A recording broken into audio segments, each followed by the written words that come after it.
Well, we're here for another Thursday live stream for everyone. And we're giving away the custom Halloween wired board. So if you've been entering all month, we're going to do the prize drawing at 4:45 p.m. TC is going to actually do the drawing. You can still get your entries in today. But you need to know, if you hit bankruptcy, you lose all entries for the month. For the month. So you're going back. You could go back to zero.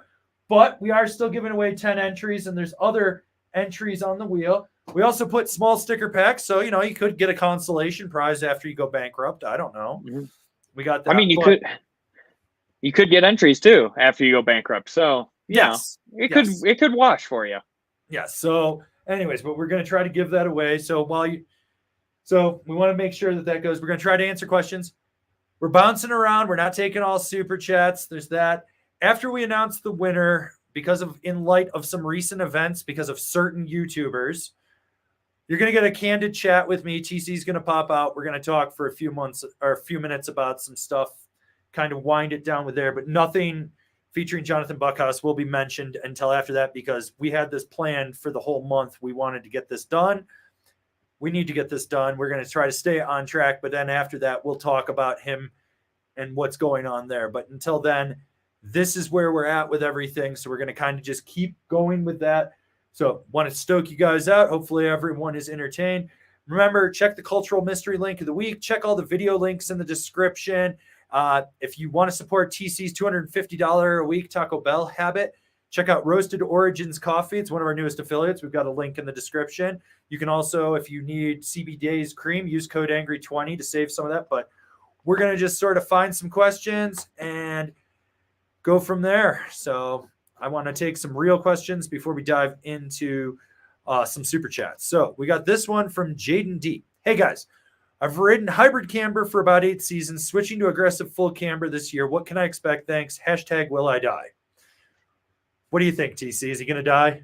I don't think he'll die. I mean, don't go like super aggressive on the board, I would say, for sure. Like, if you're going to go like a full camber, make sure you're not picking something that's like total plank, because, you might die. Like, you might hit that scorpion really hard when you're not expecting it. But, I mean, you've been riding for 8 seasons, so you should have good enough form where it's not, like, going to be crazy, like you're learning how to snowboard again. But definitely expect some learning curve for sure. Yeah, and the big thing is with cam rocker, the camber comes down and it goes into the rocker, and so then you've got the up kick. With full camber, it goes out further. So you're going to lose some of that looser feel and steering closer underfoot, where it's going to steer more out towards the tip. So you have to be prepared for that and understand that it changes that dynamic. It's a lot more precise than cam rocker. Mm-hmm. Okay, and then we got this one from Manfish Taco. How do you clean your goggles? Got some annoying stains on the inside impacting my vision, but don't want to ruin the anti-fog. What's your go-to, TC? I know they say don't wipe them, but like with my dragons, I wipe the inside. I'll like breathe on the inside and then wipe it, and I have no problems with them actually fogging. But they say don't. As long as they're dry. Yeah, as long as it's like dry and it's not like sopped in there. Also, or you can just try to blot it, but pretty much just a little bit of lens cleaner should take care of it. Like, it's nothing that you're like, unless you did buy those budget Amazon goggles, and then you're probably shit out of luck. Yeah, it's time to buy some new ones. But like, if you have a real goggle brand that like has good lenses, you'll be fine. Yeah. And that's kind of it. You can dab it. You can kind of do all that stuff as long as it's dry. I mean, it's the off season, so you're not getting snow in there. You're not getting a ton of moisture in there, so it's good. Yeah, and then just make sure they're fully dry by the next time you ride. Like, in between those lenses, it can get moisture. Just let it fully dry. Store it in a dry, sunny place where it's gonna totally evaporate all that out of there, and you'll be fine. Yeah. All right, so we've got this one from David Cockerell. Hi, Avery and TC. What replacement boot liners do you recommend for all mount use? My partner has 300 plus pound, 300 plus, so $300 snowboard boots with liners that cause pressure points. Core brand 2, not what we expected. If you haven't heat molded that liner yet, I would start there before you replace the actual liner. Start there, replace the footbed to an aftermarket one. you need to diagnose where the exact pressure point is. And if it's just a small pressure point that's putting it on there, find where it is, cut a little X in the foam on the outside of the liner. So like take the liner out, cut an X, grab some needle nose pliers, pull that foam out and just decrease it. And you might have to get a little extra foam and put it around there just to kind of build it up and take the pressure off. If you absolutely do need to go to an aftermarket liner, at this point, you're going to pay as much as you did for the boots for just a liner. You might as well go buy another set of boots and sell those boots. You got any tricks or tips for them, TC? No, I always say don't get an aftermarket liner. It just isn't going to be the same. Like in the fit wise of your boot, all boots have a different construction. They're designed to go with that specific liner, especially what we learned from deconstructing that Insano, that we're like, oh, this is like supposed to be completely together with the liner and everything. Like that's how Ride makes their boots. So yeah, pretty much what you said, find that point. And sometimes before I even cut it, is what I'll do is if I find the point, I can take it to a shop. They can actually put it on a press machine and squish that foam down a whole bunch. Like they'll heat it up, squish it down and hold it there for a while and just Squish pack your that head. out. Squish your head. Squish your head. And that has worked as well. Where I try not to cut the liner, where I'd rather just squish it down. But if it's really bad pain, just like Avery said, you're going to have to cut the liner. Like that's the last case scenario, but do that. I don't like buying new liners for boots. It's a waste. Okay.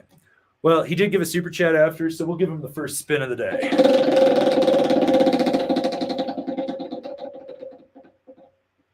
And he gets nothing.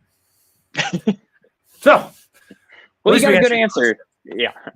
Yeah. Well, let's go up here because I want to take this one too from our boy Thomas Bennett, the third DDS Esquire, Bill Burr lookalike. Here for more info on that Keystone meetup and Never Summer demo. Send details via pigeon, please.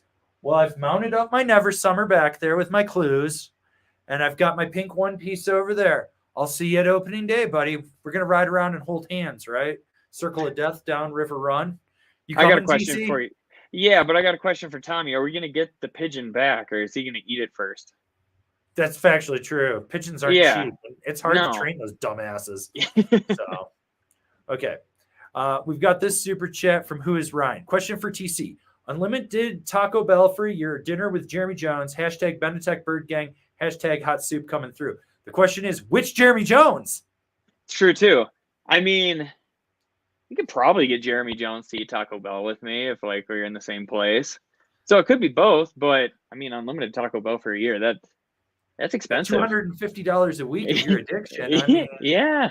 We start doing some math here, and I mean, this could actually become highly lucrative for you. You got to. I could just stand outside of Taco Bell, just selling them for $1 and still making a profit. Like, yeah, I mean, let's 250 times 52. I got $13,000 in Taco Bell right there. I mean, that's pretty good. And you figure you sell half of it. Yeah. And you can go from there. So and there's so yeah, I'm going with the Taco Bell. I'm going with the Taco Bell. Sorry, JJ. Whichever one it is. Well, I don't think Jib and Jeremy Jones would eat Taco Bell. Ooh, the cuckening.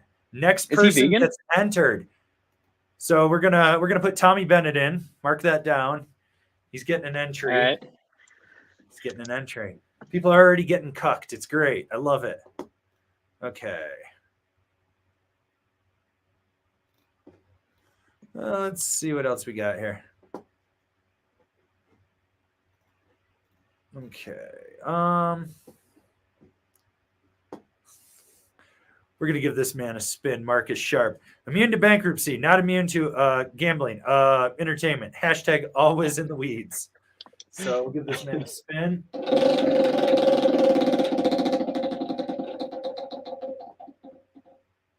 Join Angry Snowboarder VIP. Join Angry Snowboarder VIP. And since we're just starting this off, we'll go to the very first chat that came in today at 11 in the morning from letters because he needs a spin. The man has more entries than anyone. It's true. I'm looking at the list. But at least he's getting nothing from this. Yeah. Okay, let's scroll down here, see what else we got going on here. Okay, who do we got? All right. Well, this is actually funny from Beziums. I'm worried about letters, and I think he may need an intervention. He's way too addicted to spins. Hashtag final day of Wired. Hashtag he was first, but I'm winning it anyways. So let's see what we got here. All right. Go watch some reviews, people. Go watch some reviews. So. Oh, I like this one from Brian P. Can you guys get Tommy B on a live stream and call it the Angry Birds? Need the drawing of the 3 Angry Birds on a shirt too. So we have to wear Angry Birds talking about Angry Birds with the Angry Bird Eater. That's a lot of birds. That's a lot of birds. Hashtag bird banter. That's very, fitting. Yeah, that's very, very, very fitting. All right, let's see what else we can get here. You just want validation. Okay. This is actually a really good question from Daffy Drunk. What's your take on Indy Pass forcing resorts to drop Ski Cooper Pass to stay on Indy? They added 50, but a tiny area near me stuck with Ski Cooper. I think it's kind of bullshit because if you look at what Indy Pass added, they added like 40 fucking cross-country trails, like resorts. And I was like, oh, cool. Never going to fucking use those. Like Indy Pass is getting expensive too. The first year they offered it, it was $299. Then we had the pandemic, and then it went up, and it was a good concept because you could spend 2 days at each resort and travel around. And now you look at some of the places they're adding, and you're like, you're just trying to be like a non-mega pass, but it's like they give you like a card that you have to take into guest services to get a ticket at these resorts because it doesn't have an RF chip. I mean, I don't know. I like Ski Cooper, Thirsty Thursday, 224-24 or 223-24, whatever it is. Yeah. Thirsty Thursday. We got that coming up. And that is, we're gonna meet up with everyone and we're going to because let's see, what is that? The 23rd, 22nd. It's the 22nd. It's 2/22/24. That's what it is. But sorry, I forgot that. But yeah, we're gonna meet up on that and just do a whole ride along and everything. And and so it's just a whole thing. We're gonna meet up. Though according to David, our moderator on here and in Discord, it's now AngryCon and it's a week-long event, and I have no clue what's going on. Yeah. He's completely commandeered the whole thing. At this point, I don't even know what's going on. I feel like we just show up and people are going to be there. So, yeah. But, yeah. So that's where I'm at. But I don't necessarily agree with Indy Pass kind of being a bully. I think it's kind of bullshit. Ooh, Daffy Drunk gets 1 entry.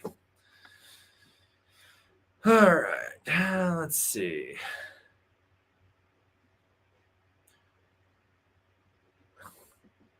Because it's letters and he's saying big money, no whammy stuff. I'm bankruptcy. Bankruptcy.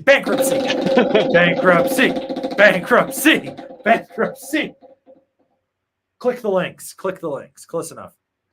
So, all right. Okay. And then we'll take this super chat from our moderator, Billy Ray Valentine. Hashtag AngryCon24, late February. RIP All Stackers Adventures. Rest in peace. RIP. Join the Discord. Smash the like. Keep your children safe. That man's just putting out. So. Hashtag bird banter. Yeah. All right. So let's see what else we got going on here.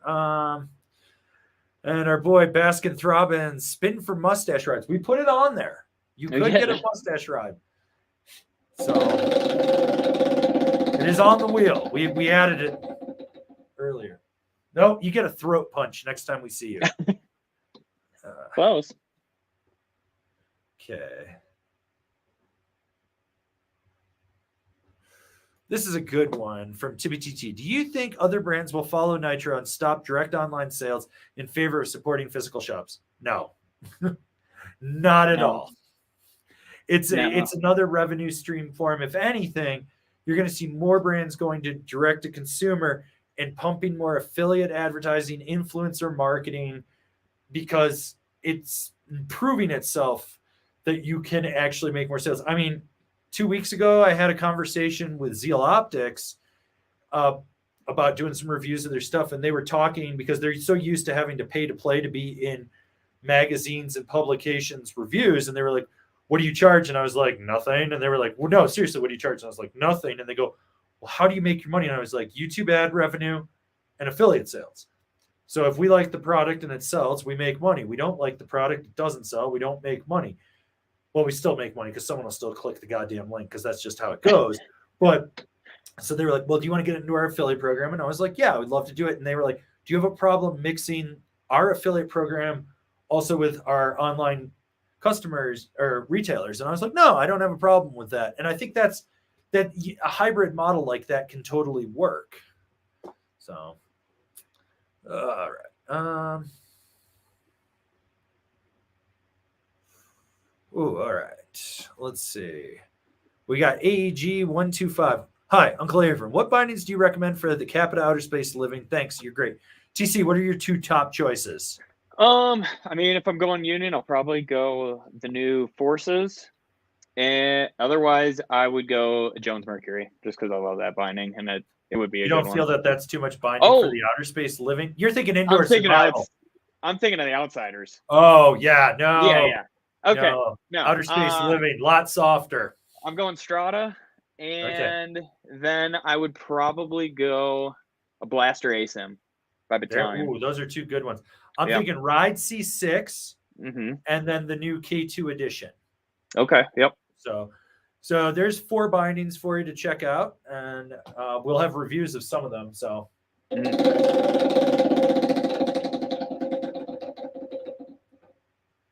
Throat punch. All right. And we'll take this one from Francois Seguin. Splinko for Slim. It's Plink Your Line. We've decided that the official name is Plink Your Line. Yes. It's coming back. We've got to build a stand to elevate it a little higher. And once we do, we can kind of figure that out. But that's kind of the goal. We're going to go that route. Plink Your Line will be back. We got to figure it out because we got the Black Friday Streamathon coming on. It's going to be in there at some point. We've also got our fundraiser coming up for Shred Foundation too. So be aware that we got that coming up, and we've got a ton of prizes. So many goddamn prizes. TC and I started collecting all the prize boxes I had laying around the house. And I think right now there's something like 15 snowboards to give away, 15 to 18 snowboards. There's a couple pairs of bindings, like 20 to 30 coal beanies, t-shirts, hoodies, stuff like that. So we got a lot of stuff coming up that we're going to give out to you guys, kind of support the community, do what we can. So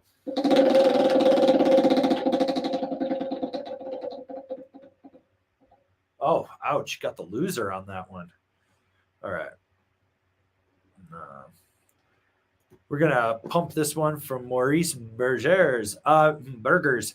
Make sure to use the Sherpa service, kids. It's worth it. There's even a service if you really need some serious hand-holding. If actually true, we do offer a personal shopper. The link is in the description. It's on angrysnowboarderstore.com. We'll hold your hand if we absolutely have to. It just costs more. All right, let's see. Ooh, all right. So we got Just Rippin'. What's the difference between the dampening on the Rome Katana versus the Vice or the Astros? Can you tell the difference when riding? So the big difference between the Katana and the Vice realistically is pivot mount, straps, high back. They have a very similar base chassis. I do think the Katana, if I remember correctly, I think it's got a little more carbon infused in the base, so it's a little more responsive. The Astro is very close to the Katana, but the difference is, sir? Yeah, way better footbeds. It's factually true. The Astro has a thicker footbed that covers the bottom of the binding compared to the Romes, so it actually dampens more, and it's really, really solid. And so, honestly, I prefer that footbed more than the Rome ones, and I like the heel strap more on the Astro too. So yeah. All right. Okay, so we've got Num spinning for skate banana. We do not have a skate banana. If you want a skate banana, you can get a skate banana. But we are giving away a wired snowboard today, limited edition. Got a video down in the description. Check it out. Got a link to their store if you just want to buy it. Great graphics, full Halloween inspired, very like Eddie from Iron Maiden-esque, if you will, maybe like The Walking Dead type thing. George Romero, actually more like George Romero zombie. It's like Day of the Dead, probably, or Dawn of the Dead. But so we got that going on.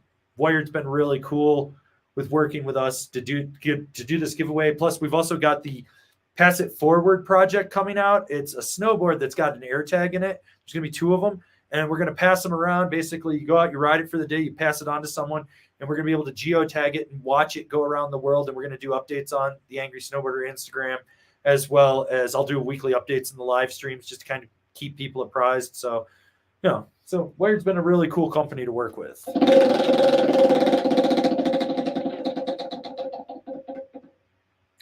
You can watch the reviews too. That's just like what it says. Okay. Except on the skate banana. Except on skate banana, yeah. All right. And we got this one from D-Lo. Got my Epic Pass refunded. Thanks for the help. I'm glad that the community could come together to help you on that. Also, the snowboard that you won in September 15th on the 15th anniversary live stream says it's going to show up tomorrow. So you do, because I'm pretty sure you're the one that won it. So you got that coming for you. You're still going to spin. You might enter. I don't know. If you win 2 snowboards from us this year, you're out the rest of the season. Watch the reviews. Let's see what we got here. Oh, we're going to take this one from Pat Zuransky up at Ski Cooper. Are there birds out there in the weeds? Hashtag bird banner, hashtag class 4, hashtag spin for slim, hashtag angrycon24, hashtag clues on Donix. It's a lot of hashtags. But there's definitely birds in the weeds.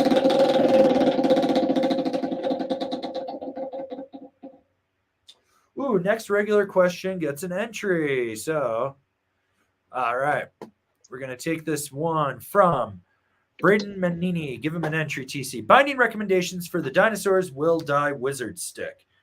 So I think you would be looking at a bent metal transfer, a Ride C8, or a Rome Katana would be the 3 that I would put on there. What do you have for this man, sir? Jones Mercury, or what would the other one? I mean, you could go with the New Force, or I'm gonna go Solomon Highlander. Ooh, there you go. Yeah. You sure that's not a little overkill? I don't. It does have that soft heel cup though, so I feel like I know, but wouldn't it be bad? Wouldn't it make more sense to go with the District Team Pro? You think so? Because it's essentially a quantum with the Team High back, so you're going to get the best of both worlds with it. Yeah, then probably that one. I haven't ridden that one yet, so. Damn it, Eli! Get us our 2025 Solomon stuff. Come on. All right, let's see. All right, this one's for you from Coffin. TC. Just bought a Jones Puffy after you praised it. Didn't use an affiliate link. I'm sorry. Take my money. Penance has been paid. We're good. Yep, it's all right. All right, hey, we'll give you a spin. Puffy. But you use that Puffy, don't you? Oh yeah, like every day. Every day I'm right, and you get an entry too. But yeah, I use that most days when I'm riding because my jacket's just a shell. So like I'll wear that when it's super cold, like January, February time. But otherwise, I use that thing walking around the town, walking the dog and everything. Don't need a big jacket on over it. Totally fine. All right, so we've got this question from DZ. Hey, Angry, since most of us only need one board, can you recommend some one board quiver killer setups? I only go about 10 days a year, so I'll be on this thing for the next decade probably.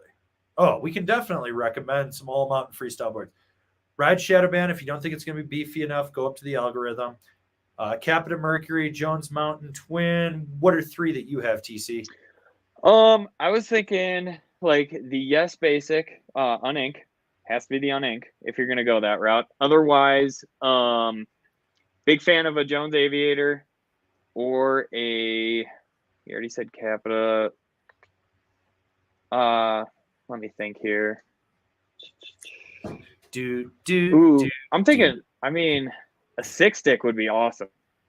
Like a Solomon 6-stick I mean, would that be would sweet. Be super versatile. Yeah, it's just got a little taper to it, so it might be. It's not even that weird ride and switch. You can take full laps on it, switch, and you're fine. So I would say a 6-stick. If you're gonna ride that thing for 10 years, and it's a timeless look, that thing looks great no matter what. So, and you could also get something with like a little taper, maybe like a Jones flagship.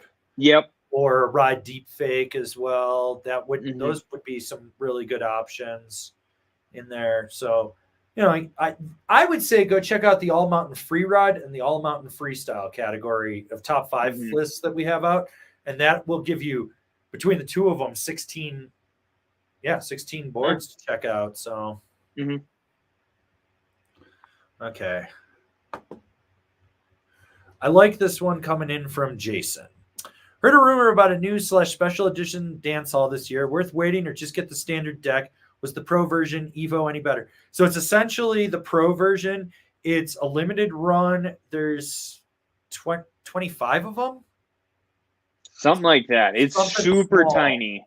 Super tiny, and it's only coming to select Salomon retailers, and it's probably not going to be sold online, or if it is, it's not like big box stores. Our rep was telling us about it because he's like, I want to get you guys on one, but I know that it's limited because he said he's not even getting one for himself. And if he wanted one, they told him he'd have to buy it from a store.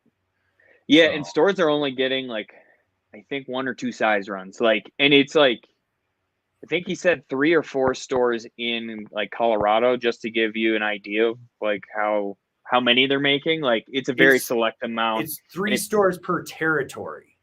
Okay, yeah. Is what I heard. Yep. So that's West Coast, the Rockies, Midwest, East Coast, basically. And so yes, it's there. It's a little bit stiffer. It's it doesn't have the carbon construction. It's got one of their other constructions in it that's got more rebound, I think. And then it's supposed to have a higher end base too. And the top sheet's sick. Yes. The top sheet is sick. Yes. So.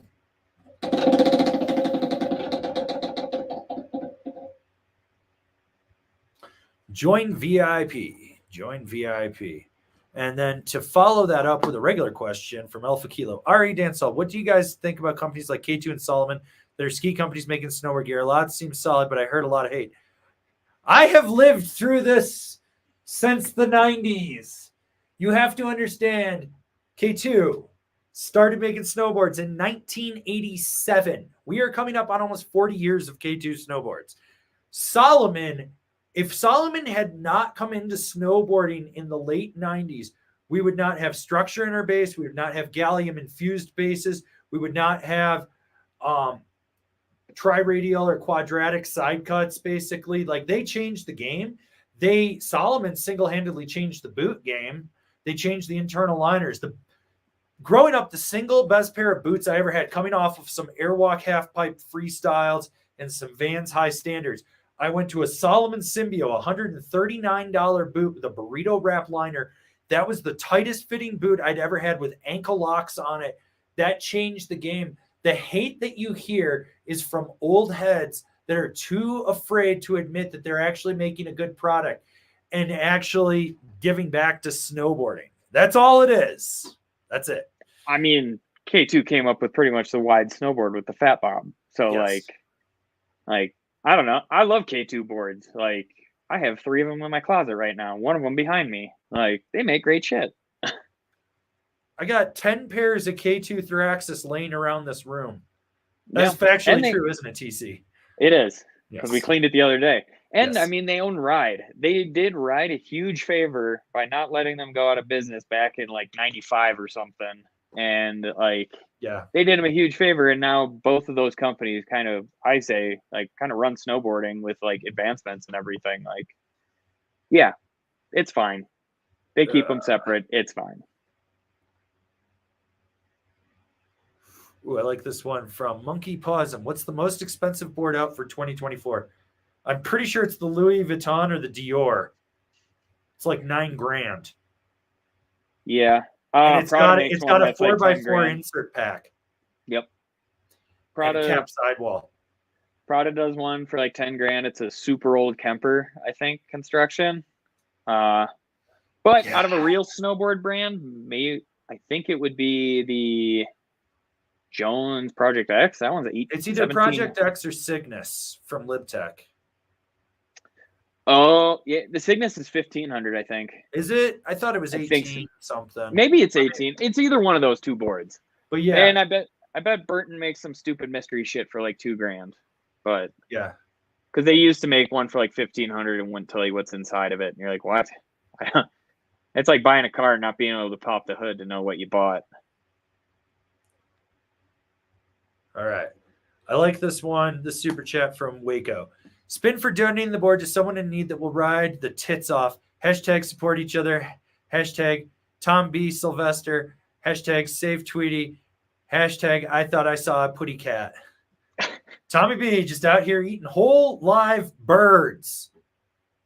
Also, if you're bored at 7 p.m. Mountain Standard on a Tuesday, you should tune into the Tommy Bennett live stream. It goes off the rails with all of you guys going in there and talking about birds. It is absolutely the funniest shit in the world because they try to disguise their questions, like real legitimate questions, and then there's a bird reference kind of hidden in there. So Tommy gets all excited because he's like, "Oh, a real question for once," and then he's like, "God damn it, it's a bird question." So it does go off the rails that way. So yeah, definitely do it. I like the idea that if he wins, we're going to spin. If he gets it entered and he wins, we're donating it. So, all right.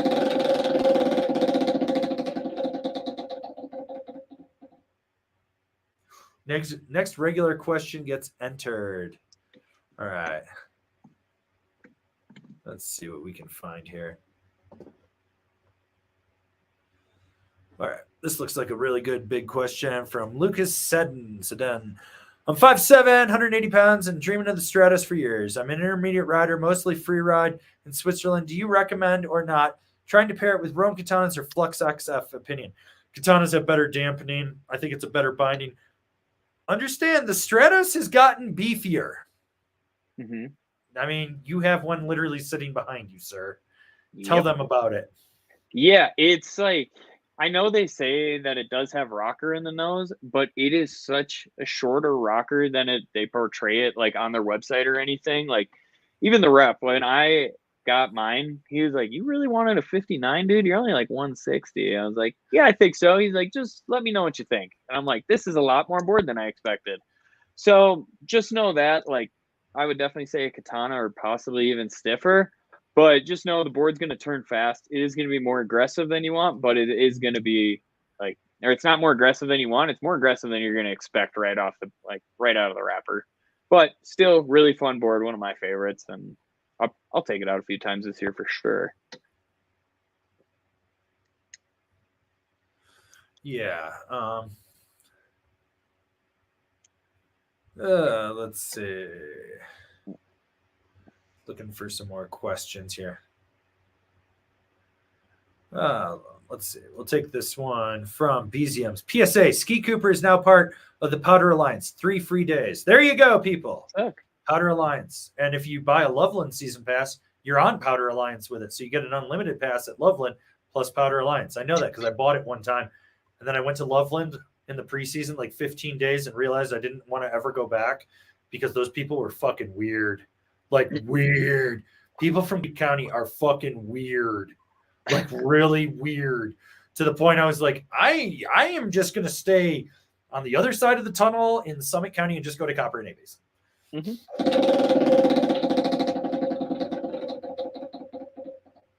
Ooh, Spray Ski School. And evidently we got Mommy Lefebvre. My mom's in here, everybody. Avran. Hi, am I doing this right? Yes, Mom. Yes, you are. I hope you've made it to Tennessee and you're drinking moonshine with Uncle Terry right now.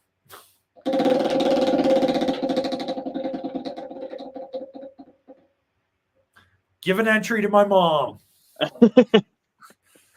Totally not rigged, people. Yeah, totally not rigged.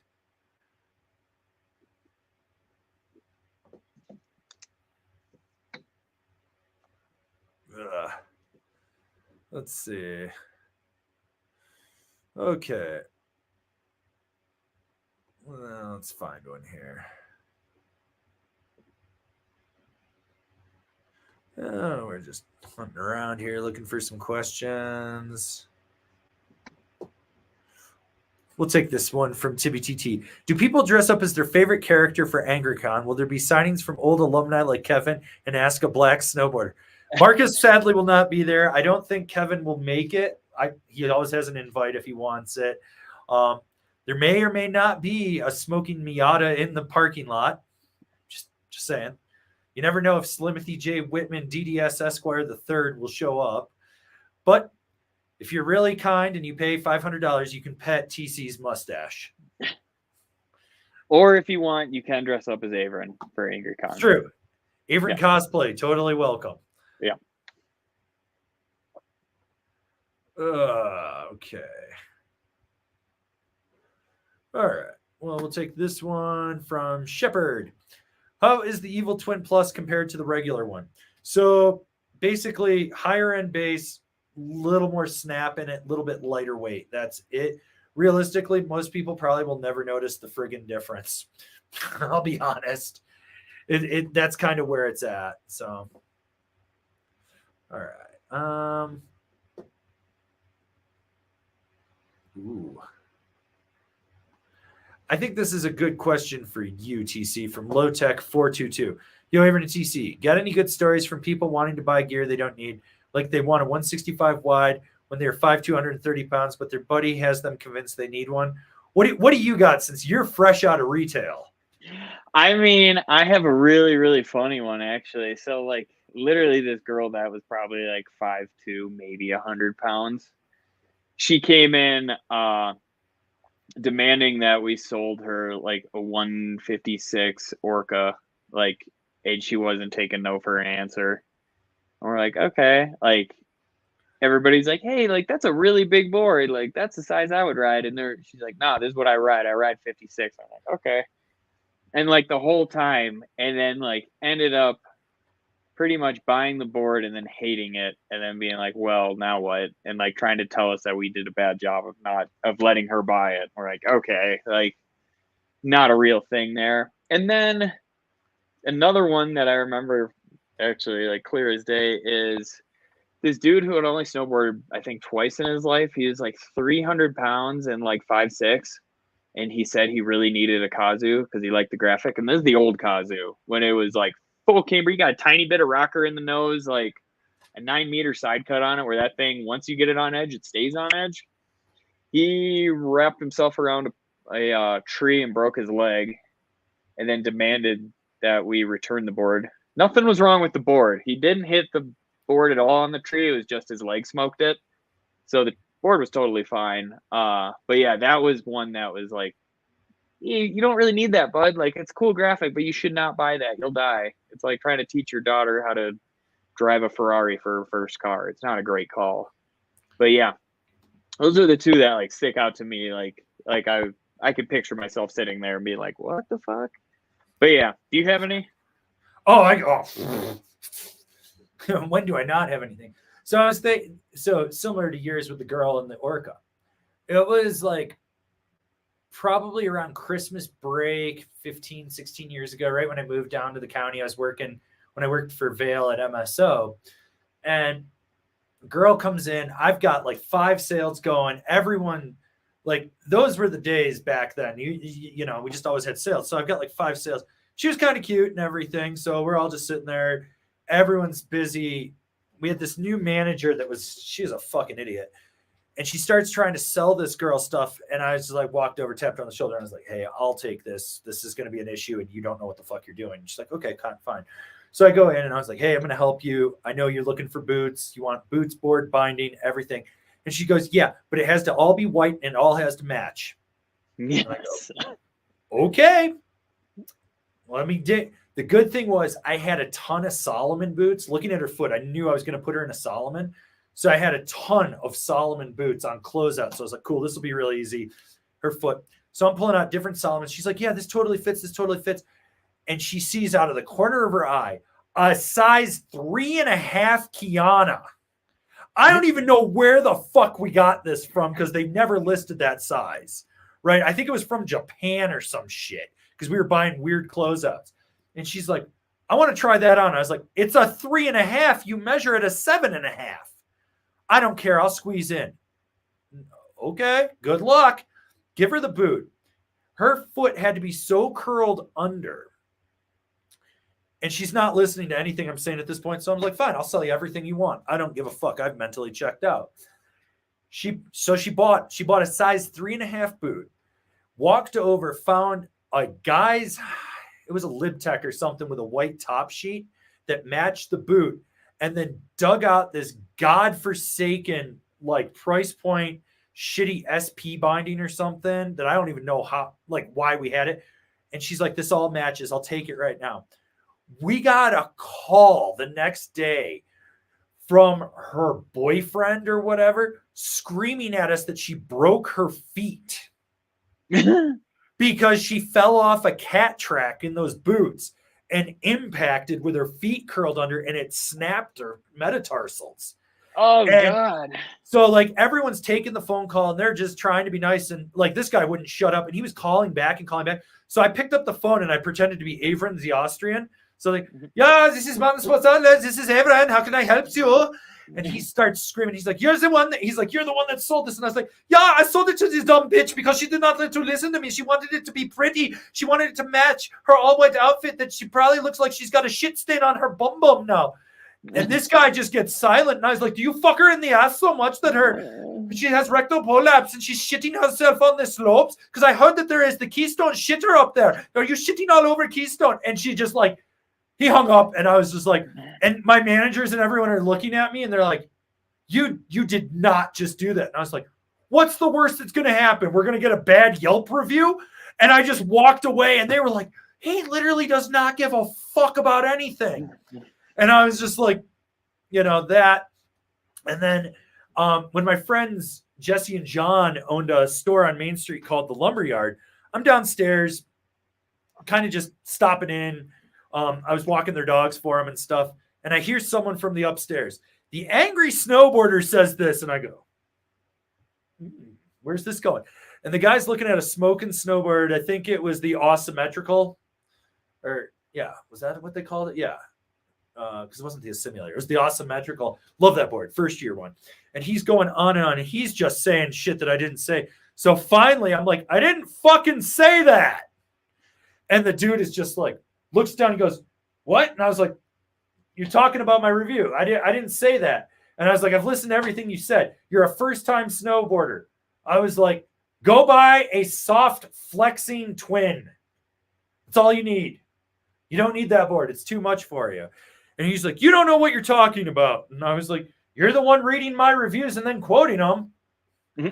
And my friends were just like, what are you doing? I was like, I'm fucking leaving before I punch this motherfucker. So yeah, I've definitely had some stuff. And then we're going to take this super chat from Avery Hunt. Thanks for all the dope reviews, man. Just wanted to support the channel. Give my spin to letters. So this is for letters. This is how we roll here. Wait, how does that work if you were to get bankrupt? Letters loses everything. We're going with it. You can buy bankruptcy for your competitors. This is how we roll here. We still have roughly about an hour until we pick the winner here. So we're going to try to take some more questions. So we're definitely popping around, you know. We're going to take this one from Tuberock, weekly donation, spin it. We appreciate you. You're the best. Throat punch. And I do love this from Pat Zaransky. Letters doesn't need to be enabled further. But how funny would it be if someone gave the spin and it bankrupted him? Oh, God, that would be hilarious. This is why chaos reigns supreme and everyone should join our Discord. There is no rhyme or reason to that place at all. It is the scariest place on earth, and I love every minute of it. It's not scary at all. All right, so we got Nick Johnson, our resident artist that likes to paint TC and I. Got the Shadow Band. Thoughts on the Now Select with the soft? Fuck yeah, go for it. I think that's solid. It'll be a little more jibby, still solid binding. I think you're going to be good with that.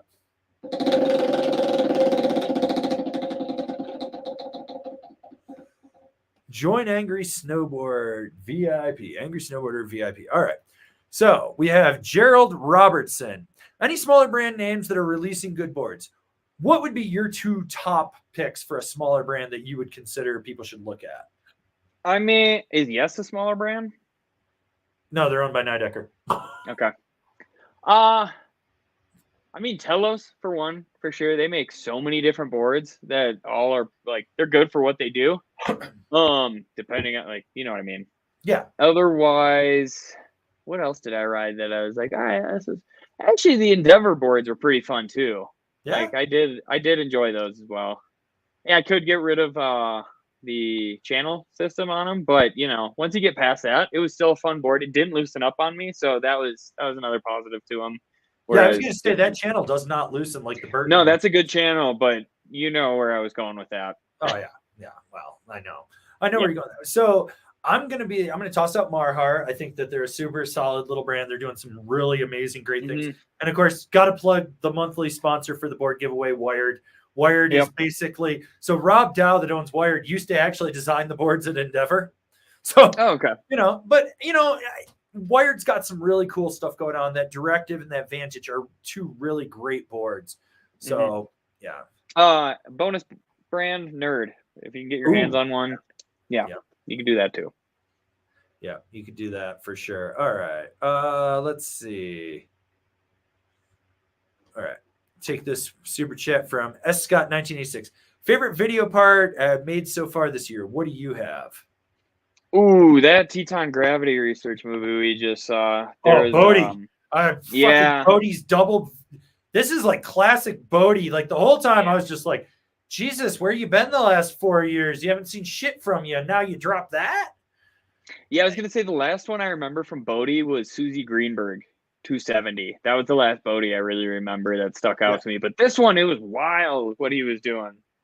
So, this was like old school Bodie when he was doing all sorts of interesting dubs. I mean, he has like a solid minute of just different one-footed tricks. And they're that one where he slid off his back off the cliff and then backflipped off it, and you're like, what was that, dude? Yeah, like, so that's like a 30-foot drop. And he lays down on his back and goes off this shelf jump off the cliff and throws a backflip. I mean, hands down, I was just like, what the fuck? I was like, that was some Scott Stevens shit. I like had to think about. I was like, what just happened? I was like, what was that? Like that was good. I thought John Jackson had a pretty good part in that too. Actually, you did. I kind of was just falling asleep. Yeah, the B-roll was what killed it. I think. The B-roll that was good. Cutting his dreads off was hilarious. Yeah, like that was the good thing about the TGR movie was the fact that they actually put skits back into it. I miss the old snowboard movies with skits.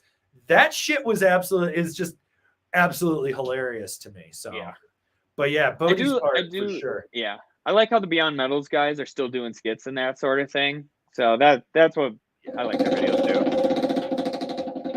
Yeah. Ouch, loser.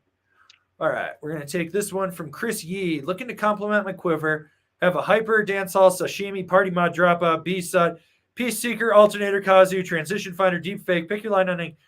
Or anything else I should look at?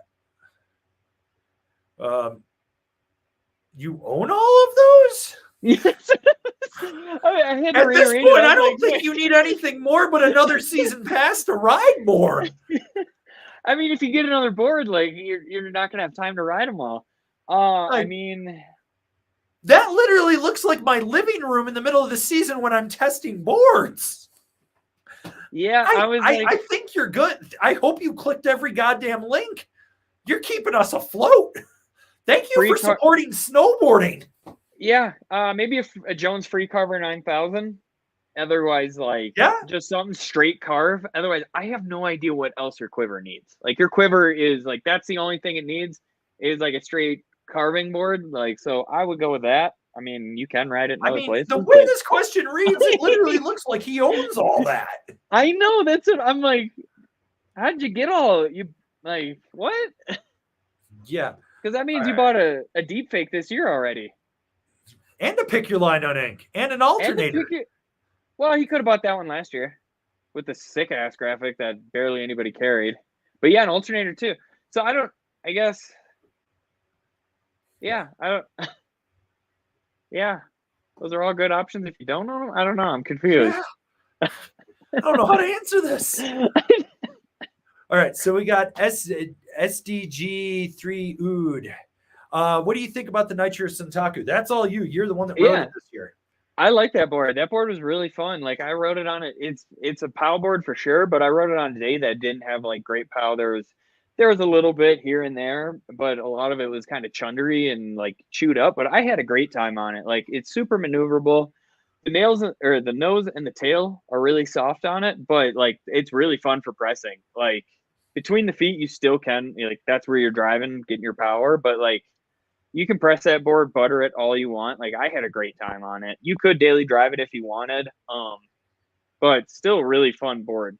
Make sure you're on the lighter side of things. You don't want to be like pushing 200 or anything. Like it'll be a little too soft for you. The biggest size I can't ride. I'll fold it. Yeah, like because did I ride the 62 or was it a 59? 59. Okay, and even that felt soft to me. Where I'm like, this is. So if you got some weight to you, I'd probably stay away from it. But if not, if you're built like me or like 180 and below, probably, I think you'd like love that board. Yeah. So all right. So we're gonna take this one from TJ Todd. Excited for the winter. Got a new anti-gravity ride. Any thoughts on new bindings? If I don't like how my 17-18 Arbor hemlocks feel. Yeah, well, you probably couldn't adjust the heel cup without stripping them out. Clearly, that's what Arbor does. But I think for an anti-gravity, like if you want, because if you didn't like them, my guess is you probably didn't like the underfoot feel and the straps. So we got to kind of go the opposite direction. I'm thinking a Battalion Astro ASIM for you. And I think that's a real solid one, or maybe the new Union Force. I know TC is going to say Jones Mercury. Yeah, of course. On that one for sure. Like, yeah. But otherwise, yeah. I mean, actually, no, I wouldn't go a Mercury. I'd probably go a Now Select Pro on that. Just a little bit softer. Yeah. But I would say that one. I mean, the Astro ASIM for sure. What else? Yeah, I think those three would be fine for you. Like, yeah. All right, so we're going to take this one from Jason Robertson. Aver, did you like your shout out on the other reviewers video there? So Tribute Lounge did a top 5+1 because, and they quote, we don't want to make the angry guy upset. So my response was, do I need to make some top 7s? And they're like, dude, we love you. Those guys are so solid. They're such a great shop with a great history in Canada. Like if you're a Canadian, please check them out. Please support them. They are great guys. They are just an absolutely great shop. They drop videos are a little long for me. I'm not going to sit through a 25-minute review, but they do have guests. Like they did their Aeronaut review and they had Arthur in there. What was it for the was it their Megadeth or one of their videos? I think, did they have Blue Montgomery there, I think, or something? Mm-hmm. They have guests come in. And then they had, wasn't it DCP for the Pick Your Line on DCP Ink? for the Pick Your Line on Ink. So yeah. So they've got some stuff. But we're going to jump around to some other questions, and then we're going to see where we end up here. But we're bouncing all over here today, guys, so don't worry about it. Okay. Let's see. Trying to find one because this is too funny and we need to do it. From Jonathan Basilius, bankrupt letters. So you're giving your spin to letters. Let's see what happens. All right, let's see it. I'm gonna laugh when it's a 10. Because you can buy a bankruptcy. Click the links, people. Click the links. So yeah. All right. We're gonna take this one from Gage Burley. What's your favorite mountains to board? So for me, I pretty much don't really leave Summit County too much. I'm a Copper A Basin guy. I love riding both of those. They're just like, I'm one of those guys that likes, I need routine in my life to an extent because it helps me focus better. So that's why I just go to those two. What about you, TC? Steamboat's my hands down favorite. Otherwise, yeah, Copper would be my number 2. If we're not talking real mountains, I really, really like Spirit up in Duluth, Minnesota. That place is so much fun. They have a really sweet park that's actually like a legit park like you would find out here, where it's pretty much the whole run is a park, which is awesome. And then they just have really fun terrain there. So like that would be one, like back in the Midwest. That's my favorite in the Midwest. If I'm just going to ride tow ropes, obviously Trollhagen, the best terrain for that sort of thing. But yeah, Steamboat's my number one, and then Copper's too. And then So AD. you're gonna love. So we got to give him a spin, but you're gonna love what's coming next. Okay. Don't eat yellow snow, but check this out. Jonathan Basilius, bankrupt letters. Mitchell Wright, bankruptcy for letters. D-Lo, spin for letters. So we're gonna give 3 spins right now in a row for letters because this is too. That guy has like 25 entries in this. Oh yeah. Join Angry Snowboarder VIP. All right.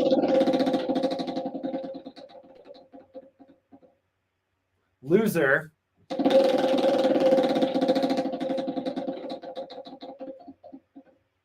Hashtag bird banter. Ooh. All right. So we'll take this question from Peter Canidis.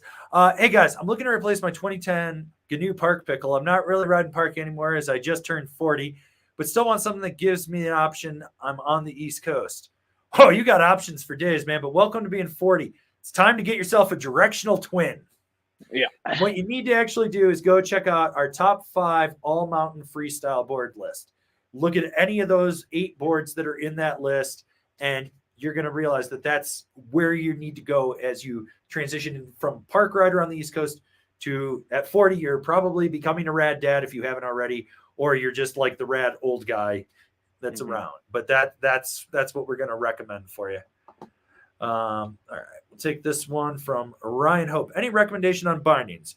Capita Pathfinder camber with bent metal logic currently, looking for a stiffer, more damp binding with good forward lean adjuster, or all mountain focused. Take the ride C8 off the Psycho Candy and new set.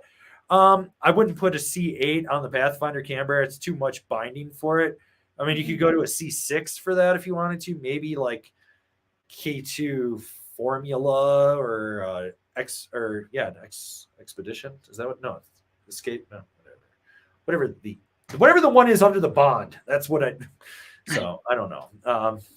What do you have for this man, sir? I would probably go with just like the Force for sure on there. Otherwise, yeah, you said like the C8 is going to be too much. Hell, I mean, I would go with like a Now Select Pro. Like that would be a great binding. A little bit stiffer, where you're not going to get any lateral play, but it's not going to be C8 stiff where you're like stuck to the board or anything. Yeah. Let's see. We're all over the place. I like this one from BCM's Fat Kazu Rider Arts meets the art salesman. Yes. I like this. Did I ever tell you about this kid, Curtis, that I worked with that was an art salesman that showed up to his first day in a 3-piece suit? Yeah. I still want to throw punch that kid. All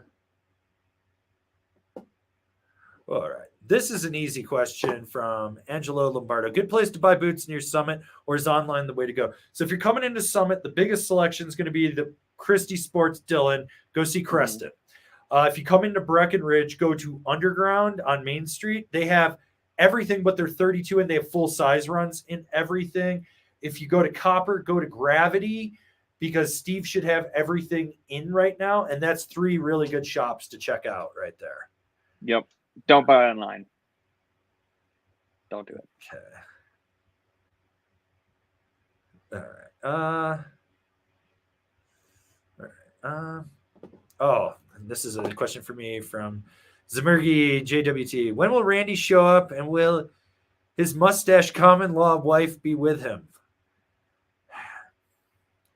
You never know where Hildegard's going to show up with Randy. But last I heard, he was in Louisiana gator wrestling again. So never know where Randy's going to show up. It's been a while since he's appeared in a video. He's a wily one. Give this man 1 entry, TC. Don't get that one off, because that's a weird one. Yeah. Cool. All right. Let's see. Ooh. All right, we'll take this one from our boy Ian the Welshman, who has recovered from the vid, had a gnarly case. This guy is old school, angry live stream royalty. Random question all. I've been asked to go on a cheap snow trip to Sweden. Problem is it's with 7 skiers. What do I do? You go, and then when they sleep, you take your screwdriver and you release their dins down to a 1 on the heel, so they basically just keep stepping out of it. Then you don't have to ride with them. Their skis are just going to fall off on the lift, and you're just going to keep riding, and it's going to be great. That's what I would do. I'm a horrible person. Don't follow me for life advice.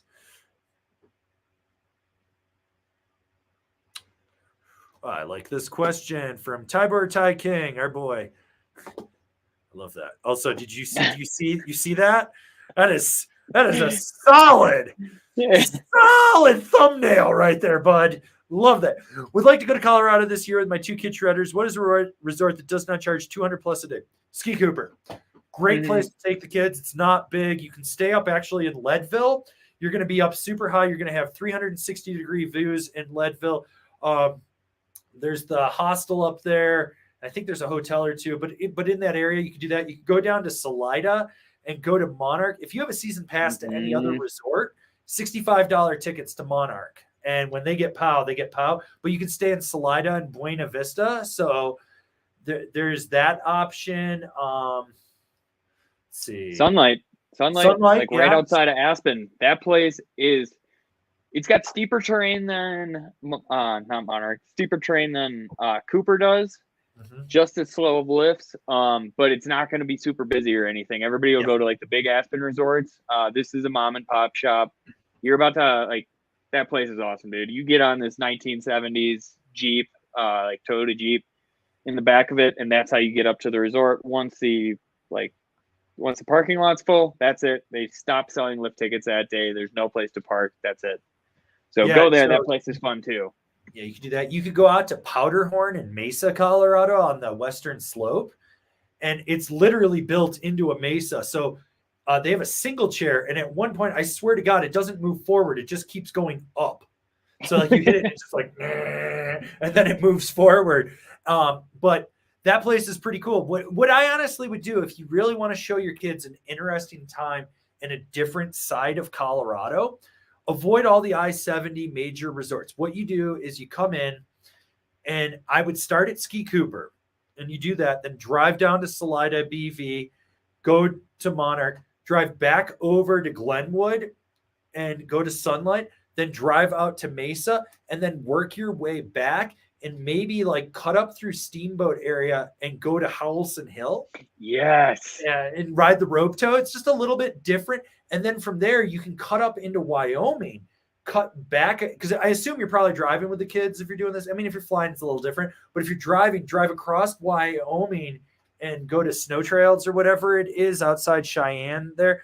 It's not wherever Greg Oakley lives, which is Wyoming, but you could hit like those small little resorts. That's what I would do because you're going to give your kids an experience that not a lot of people are actually going to have. So and on Sunday you can get $10 lift tickets to Howelson. Oh, even better. Yeah, Sundays are $10 lift tickets, and it's like right next to downtown Steamboat. So if you get bored there, you can literally walk across the bridge and you're in downtown. So that place is rad. All right, we got a super chat here from Cameron Helmrest. Any plans to review Shaun White's new snowboard White Space Spin to Win? Who the fuck is the rep? I don't know. I thought the rep quit. Like he did. I think demo. No one was buying them. Yeah, I thought he did the one demo in November, and then he didn't come to the one in February that we did. He did the demo in November, and I remember him bitching about how cold it was and that he didn't want to do it again. And I think he just straight quit. He's like, no one was writing an order right there. And I was like, it's fucking November, bud. Everyone wrote their orders right now in January. Yeah. And I'm pretty sure the board is just an old custom, isn't it? Something like that. What's up? Isn't Shaun White's board like an old custom? Like almost it's process, I think. Okay. On the plus side, Cameron, you won yourself a small sticker pack today. Nice. So you know what to do. Hit me up, info@Angry Snowboarder, and I'll get that in the mail to you. Because we're not out in the weeds. We have finally caught up on every prize we had to send out for September. It's absolutely amazing. So, All All right, here we go. We got Maddie Bell. I just booked my first trip to Japan. I own a 2024 Arbor Swoon. Do you guys have any other recommendations to boards to bring intermediate female snowboard? You need a straight powder board, Maddie.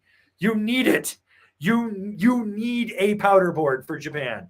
You know, that Swoon will get you by on a groomer. What I would do if you're not worried about baggage fees, we could tell you to buy one. But what I would probably do is go there and rent something and go out and try some stuff there, some different powder boards. But if you're looking for women-specific powder boards or something that'll fit you, I would look at like the Endeavor Archetype, because they do make that swallowtail in a smaller size, and that's going to work for you. Maybe like Women's Mind Expander. Oh yeah, Women's Mind Expander, Rome Ravine for women. Psycho Candy. Psycho Candy's another one. Let's see. Possibly a Cold Shoulder.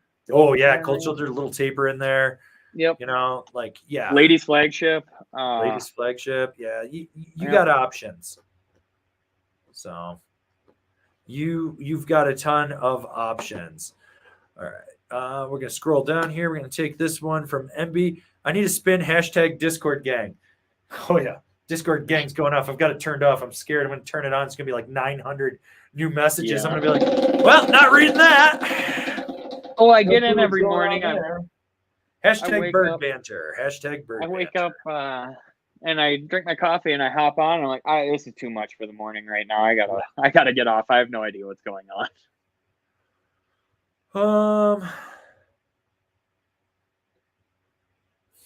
I like this one from AEG 125. Bankruptcy for letters or entry to donate it. Oh, we got a dealer's choice on this.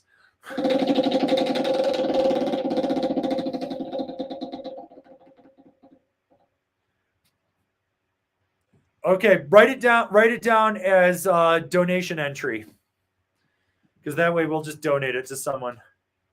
Okay. All right. So put that down. Okay.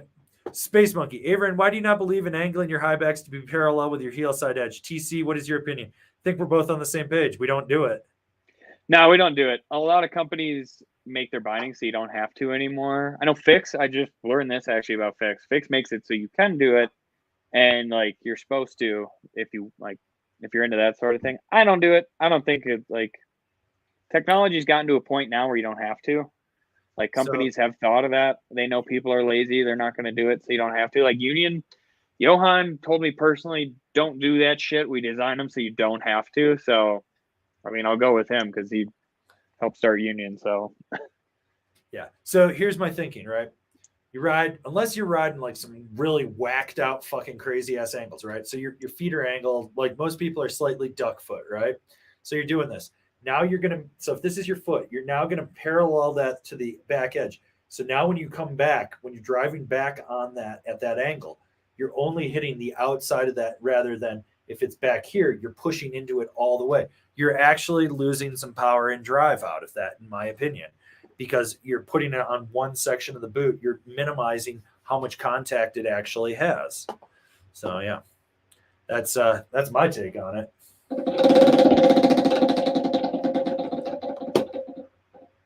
Throat punch. And we got to take this one from Jason Conrad. Avron Steak Fund. Hashtag Avron Steak Fund. Hashtag spin for Mama Avron. It's Mama Lefebvre. It's Mama Lefebvre. She's out there.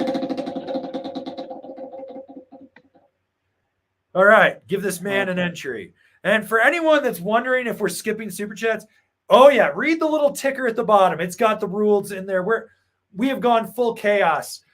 You can hit bankruptcy today and you can have 30 entries and lose it all, because all your entries for the month if you hit it, but you could also hit the dead center and get 10 entries in there. Yeah. You can also buy a super chat to spin for someone else, and if they get bankruptcy, they lose their entries. It is full-blown chaos today. We're taking questions. We will be picking a winner at 4:45. We have about a half hour more of that. After we do that, TC is going to sign off, and we're going to have a little candid chat about a certain snowboard YouTube vlogger that needs to be talked about for some stuff that he did that was in the local paper. So we're going to go do that. But for right now, all right. Let's see. We got this one from Mike B. Take it Arbor dropped the ball on sending demo product. If you had a chance to ride any of this year's product, interested in hearing thoughts on current Westmark, Coda, and Satori. Supposedly, there's a box somewhere between distribution and here that's been being shipped now for 8-9 months. And then I just talked to an affiliate marketing company that handles their e-commerce affiliate side. And I had to pull teeth to get 2 boards and a set of bindings. They're supposed to be showing up September 2nd, I think. So we'll see if we get anything. At this point, I'm just like, Jesus fucking Christ. I think I still have the owner's personal cell phone number. About to call Bob Carlson and be like, Bob, what the fuck's going on over here? So, yeah. All right. Let's see. All right. Let's see. Where are we? Oh, this is a good question from Milkatron. Best and worst things you've ever seen people do on the mountain. What do you got? I mean, I've seen so many bad things on the mountain. Like, I mean, from seeing people mount their boards up backwards to like people like putting their skis on backwards and their helmets on backwards to like, I mean, one dude base grinding his board on the fireplace at the base of Steamboat. Oh that my was God, wild. that video is amazing. That might take the cake, honestly. That dude on acid. But I mean, you see some great stuff out there, like microwave people out there. I mean, people in their swimsuits and shit, dressed up as Borat. All that shit's funny to me. Like, I don't know. What's the worst thing you've seen? I watched a guy die right in front of me. That's pretty bad. I haven't been 16-year-old around any Aver in deaths. Holiday Valley, New York, sitting in the ski check tent working. It's a night, it's holidays. And I see the sled coming down, pulling the shame train behind it, which at Holiday Valley, they never do it. And they're coming down super fast. And I realized, I was like, there's 2 patrollers on the sled and another or on the snowmobile, and then another one on the sled chest compressing the guy. So they're doing chest compressions, right? And they're doing it. His leg slides off the back, hits the pavement, comes right around, and I hear it snap. That dude didn't move. He was fucking dead. Just fucking dead. And I was just like, that guy was dead. My favorite one of all time ever. I'm 16 years old. I'm at Holiday Valley again.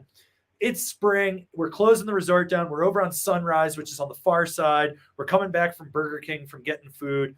We're getting on the chairlift.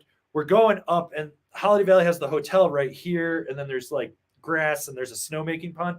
And we hear like just, it sounds like 2 water buffaloes just in a rut. And I'm like, what the fuck is that? 2 fat ass bikers just fucking in the woods. Full blown, just this dude is just railing this chick. And I mean, he's got his cut vest, nothing on underneath. Easily she was pushing 250. That is not what I was expecting. They're in full leathers. You know, his pants are around the ankles, hers are, and they're just, Now we're all just like full chair of us just watching this going. Like the whole time, we're like throwing snowballs at them. Like they're just going to town. Funniest shit I've ever seen. Bonus story: naked skier guy eating shit on frozen slush. That's good. That's a good one too. So I'm coming down the run, and I see something pink zip past me, and this guy's in full tuck, skis going like this. He goes from the slush gripping to sheet ice, and it double ejects him. He lands dick first on the ice, full ice rash. He's screaming.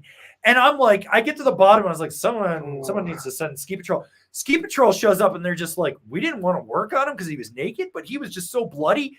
I was like, what did you do? And they're like, dude, his dick got dragged like 50 feet. Ooh. And I was like, oh. So, you know. Yeah. So anyways, there's that. So I think the longer you live and the more you go to the mountain, the more weird shit you see, you know? Yeah. I did when we were super young.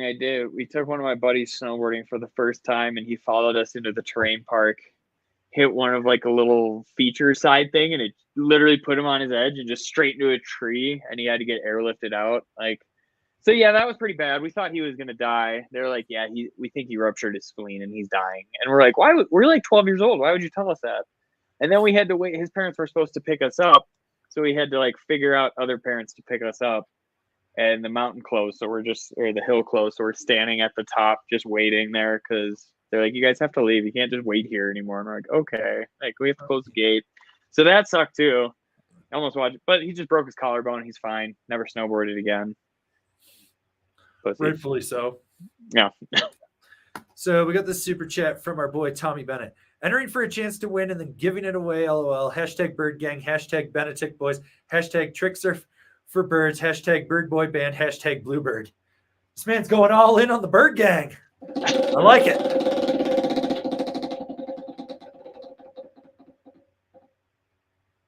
And he got an entry. He's up to 3. I know he's got. That's his 3rd entry. Is it? There should be 2 on the other sheet of paper that I got you, which you should start getting those. You want me to start that? Yeah, you should start doing that while we go through some more questions. All right, this is a funny question from MJV14. What do you think of having a quiver of bindings for one snowboard and changing up bindings to match conditions and terrain? I think it's the dumbest thing ever.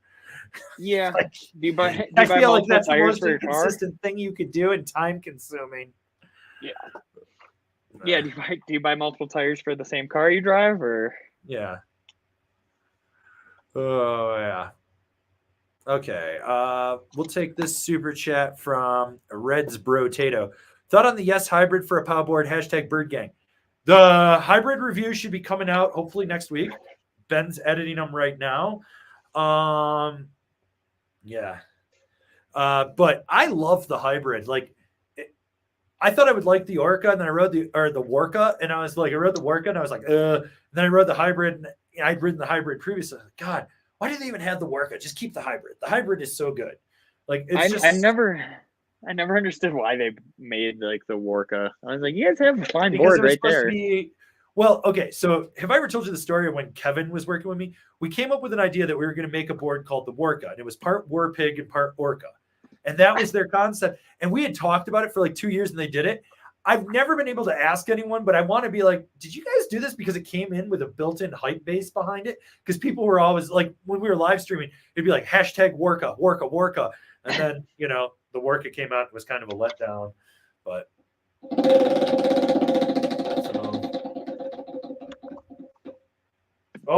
so close to 10 entries, but we got a loser. Ooh, at least it wasn't a bankrupt. Okay. Joe Jaskoviak. Tips for riding pow. You wish you knew sooner. Thanks, bro. Keep on keeping on. The lighter the snow, the more rocks you're going to hit underneath. Yep. Leaning back is not always the answer. Yeah.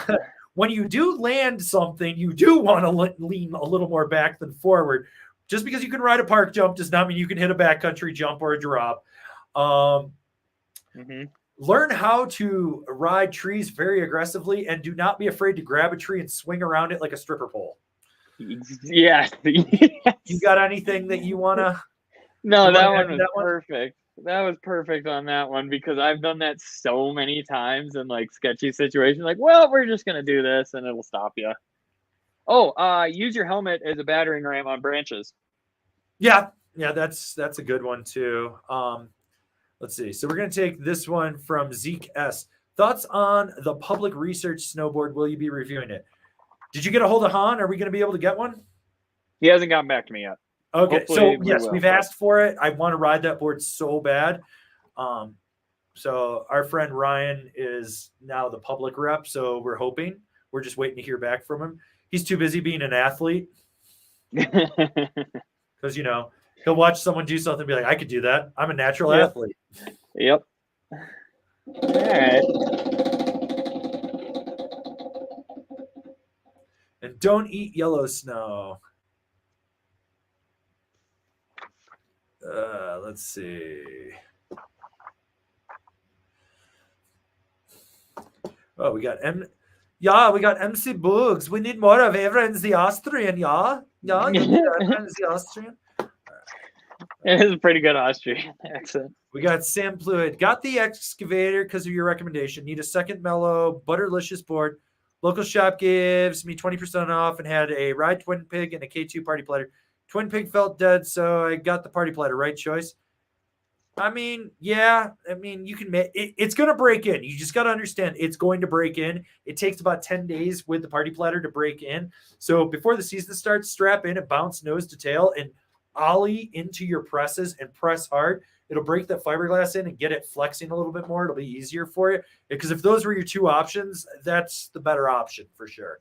I agree with you. I hate the Twin Pig. Fucking hate that board. Got one to give away, though. It's true. It's true.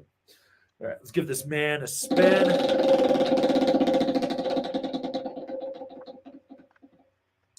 Well, Sam, you won yourself a small sticker pack. So all you got to do is email me info@angrysnowboarder.com and I'll get that in the mail to you. And we'll get you some new stickers for those new boards, you know? Let's see. Trying to find some. All right.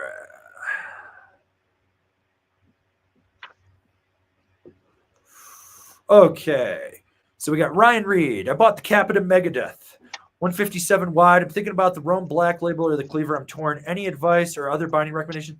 Here's the thing. If you're getting the Black Label, just understand that the only difference between that and the Katana is literally the high back because it's that fused nylon high back. It's an industry first. That's why it's so expensive. Do you need that high back? No.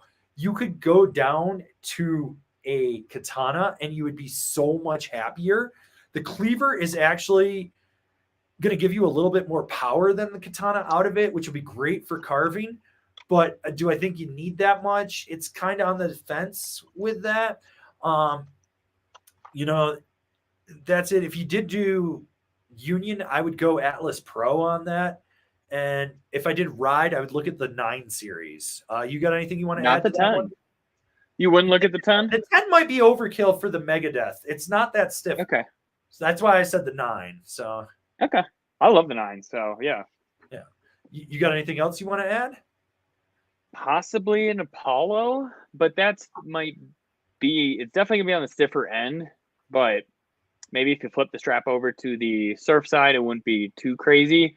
Or the now Drive. Is it the Pro? Is the middle one? There's the Drive Pro, Drive CX. So yeah, the Pro is the middle. Yeah, the one. Pro. Then the Pro is what I would say. Yeah. But yeah. Okay. We got this one from Jim Sprazium 138. Best all mountain ripper in the Mervyn lineup this year. Rig. Hands down, Rig. That board's awesome as hell. So let's see. Hunting around, looking for some more questions. We're all over the place here. So let's see what we got. All right. We got Joe Gunn with the super chat. Still waiting on my Clue pre-orders. Spin for TC. Ooh, are we going to enter TC with this? Is that what this means? Oh, it's a loser. Nah. It's okay. I got my clues. Got them for opening day with my Never Summer back there. Like, oh yeah. I'm ready to go ride with Tommy. Tommy says that we're gonna go. God, this is the heaviest setup I think I've ever felt.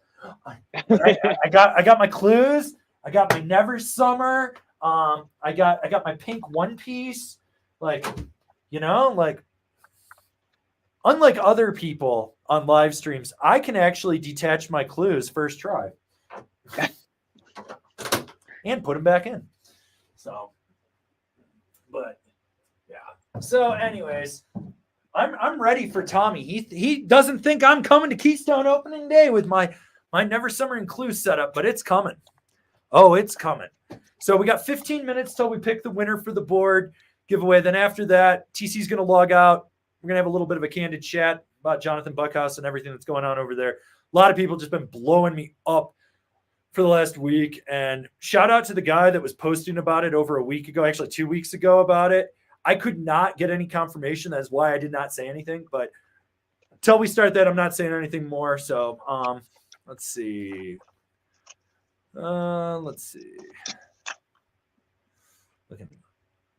Okay. Going back to Chris Yee. Sorry, didn't make it clear in the first message. Was asking about possibly adding a Peace Seeker, Black Snowboard to Death, Deep Fake, Alternator, Pick Your Line on Anchor, Kazu, or other to my quiver. Okay, that very much clears up where we were at with that. Okay, personally, out of that list, I would say Pick Your Line on Ink or Deep Fake would be my two, with the third being the Alternator. Do you agree with that, TC, or would you swap those around? No, I mean, Pick Your Line on Ink, number one. That's what I'm going with for sure. And then Kazu could be fun. It depends what else is in your quiver. But yeah, he's got like a sashimi party mod. Okay. Stuff like that. So, Okay. He's looking more like a free ride board in there, or like a carbon cruiser. But I think like the safe bets are Pick Your Line on Ink, Alternator, Deep Fake out of that list. Yep. Yeah, 100%. If you want to get weird, you could go Peace Seeker, but I think that would be too much overlap with what you have, honestly. Yeah, no, that's definitely where we're at. Okay. Well, I'm scrolling up because we got some time, and I know I missed a few people, so I know some people are probably upset. Today is just an off the rails type of day for stuff. Okay. We're gonna take this super chat from RJ Gould. Had to move to Oregon since Tommy ate all of the birds in Colorado. In all seriousness, how's my season going to compare? Stoked for no I-70. Hate to tell you, because it's like an El Nino year. It might be warm and dry up there, but just understand the snow is going to be heavier, right? So it's heavier, it's wetter. You can jump off bigger things and not worry about hitting rocks if there is good snow.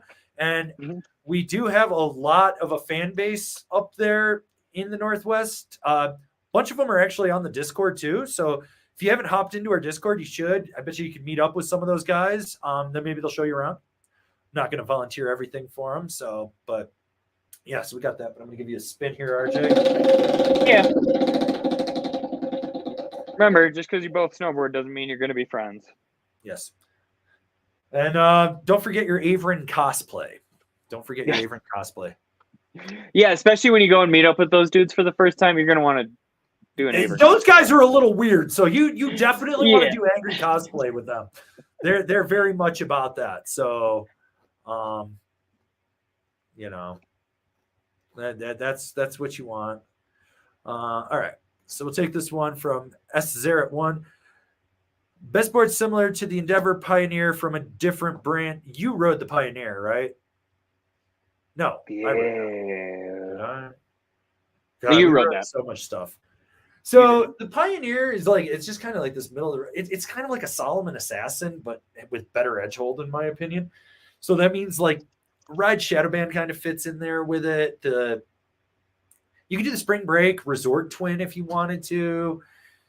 Maybe a Ride Shadowband. So, there's a couple options for you. Yeah. Whoa, he gets one entry. You got that? One sec. Got me find my pen. Oh my God, you're so unprofessional. I'm cutting your weekly Taco Bell fund down to $248. That's one soft shell I'm down on. That's a big problem. That is a big problem. I know you burn a lot of calories. I do. All right. He's all good. He's good? You got him? Good. Yep. All right. Let's see what else we got going on here. Let's see. And we got to give this shout out to our boy, My Knees Are Cheese. Looking good, boys. Finally got on the Discord. And man, that place is fucked. I feel like a Mormon missionary on a bus with Avram. There's a story there with that one. If you were in there earlier, you got to hear about the time I convinced a Mormon missionary to quit his mission because he tried to convert me to their cult. Oh, buddy, it wasn't going to work. It wasn't going to work. All right, let's see what we got here. Let's see. And then we got this super chat from Brendan Carbone. PSA, join the hashtag Benetech Bird Boys. Every Tuesday, 7 p.m. Mountain Standard Time. Tommy Bennett's channel. Watch reviews. Watch the reviews. And just because I know that this guy is struggling, this is for Bubble Skunker. Weekly PSA for someone to sell me their second copper parking pass slot. So if anyone bought a copper parking pass and is only using one slot, please reach out to this man and sell him the other one. That way he can park in the flyer lot and hassle TC and I when we're trying to pretend that we're not who we are. I'm very good at that. People are like, "You're Avery from Makersort." What? No, man. What? No, never heard of him. I'm Steve. If I ever do that to you people, just enjoy the moment when you're like, "You're Avery from Makersort." What? No, my name is Steven and I ski. Just go with it. But Steve the pirate. Yeah. So. All right. And then we got this super chat from AG125. Not going to lie, I'm legit worried about Avery getting hurt on those stupid clue bindings. They look like they're about to pop off at any moment. Dude, so when I was setting them up today on that board, because it's the first time I've ever set them up, I started looking at the disc. The plastic in these things is cheap as shit. They look cheap. And then the discs are fucked up, and I'm looking at this. I legitimately thought, I was like, I don't think I'm going to let TC ride these. Oh, really? It's going to be your call. But okay. I legitimately, I would never put any of my staff in danger or to ride a product that I wouldn't ride. And I'll ride it and I'll be the first. But I'm legitimately like looking at that going, I'm going to let you decide on that one because I do not trust it. These things look shitty. And like the clip system in the back where it hooks on. Yeah. And like we were looking at it the other day, it looks like they over torqued the hex down to wallow it out so you couldn't take it apart. And I'm like, this doesn't like the whole thing, like the screws that they use, I can go to a hardware store and get the same flat screws. Like there's a lot of really cheap shit on there when you look at it, and like the way the injection mold is on it is like you can see where it is and where the seams are and stuff. And not gonna lie, like these are really questionable. And the funny thing is, if you guys have noticed, almost every review of clues out there is from someone that got to keep the product for free and is now on the team or being paid to review it. We actually bought these for a review because one of our members, Loops, good dude, solid guy, hooked it up and was able to get them from a shop he works at. And so we bought these.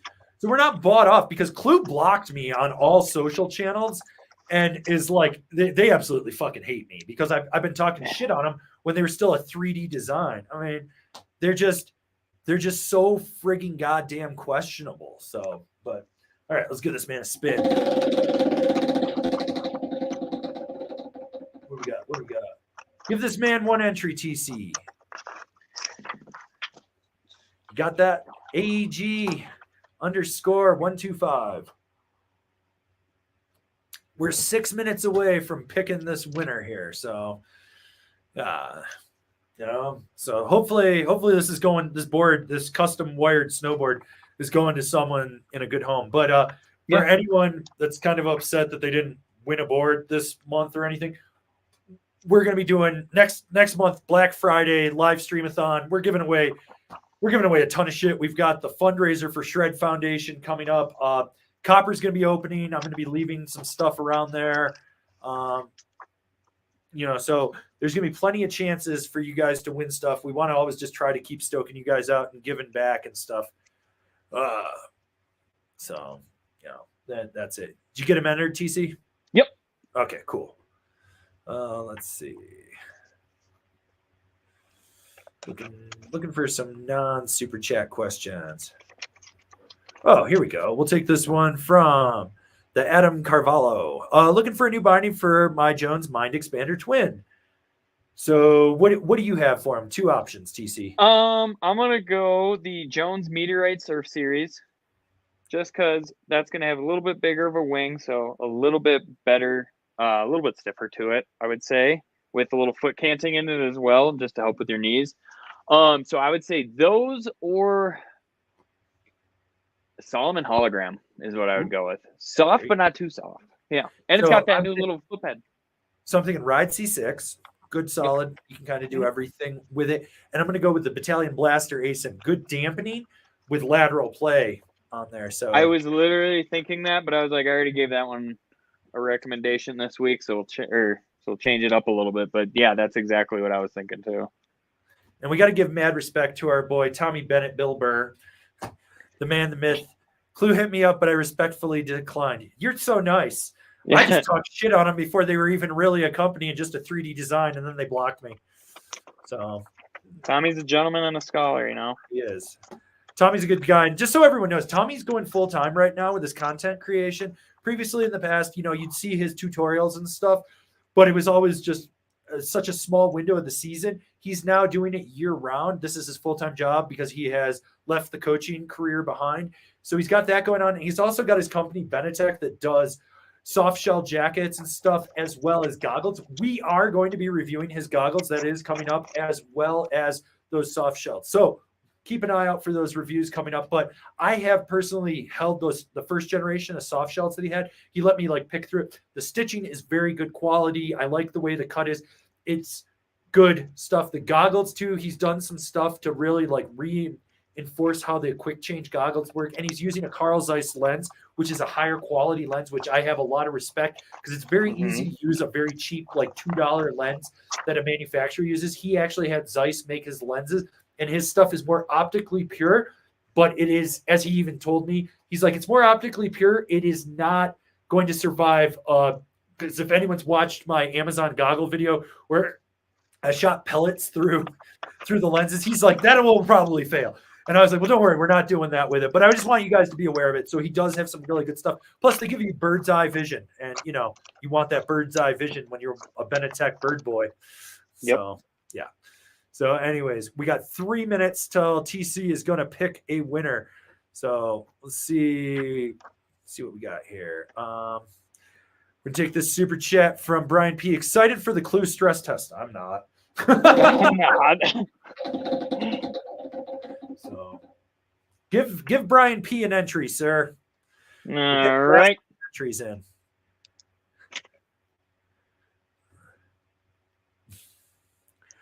You know, so this is where we want to be. But yeah, we given Brian P. the, you know, so he's in. You got him in there. Cool. So let's see. And then we've got this super chat down here from DWD Boards. Support your local YouTube shop, guys. Whether it's us, whether it's Tribute Board Shop, whether it's Jim and Ted over at Shred Ahead Snowboarding, whether it's Shane with In Search of Snowboarding down in Aspen out of Radio. There are some really good people doing a lot of really good stuff out on YouTube. I do not want to stress that or miss that. I want to stress that there is. The way TC and I look at it, we're just your local shop guys here on YouTube, just trying to keep you stoked. So we're going to give this man a spin.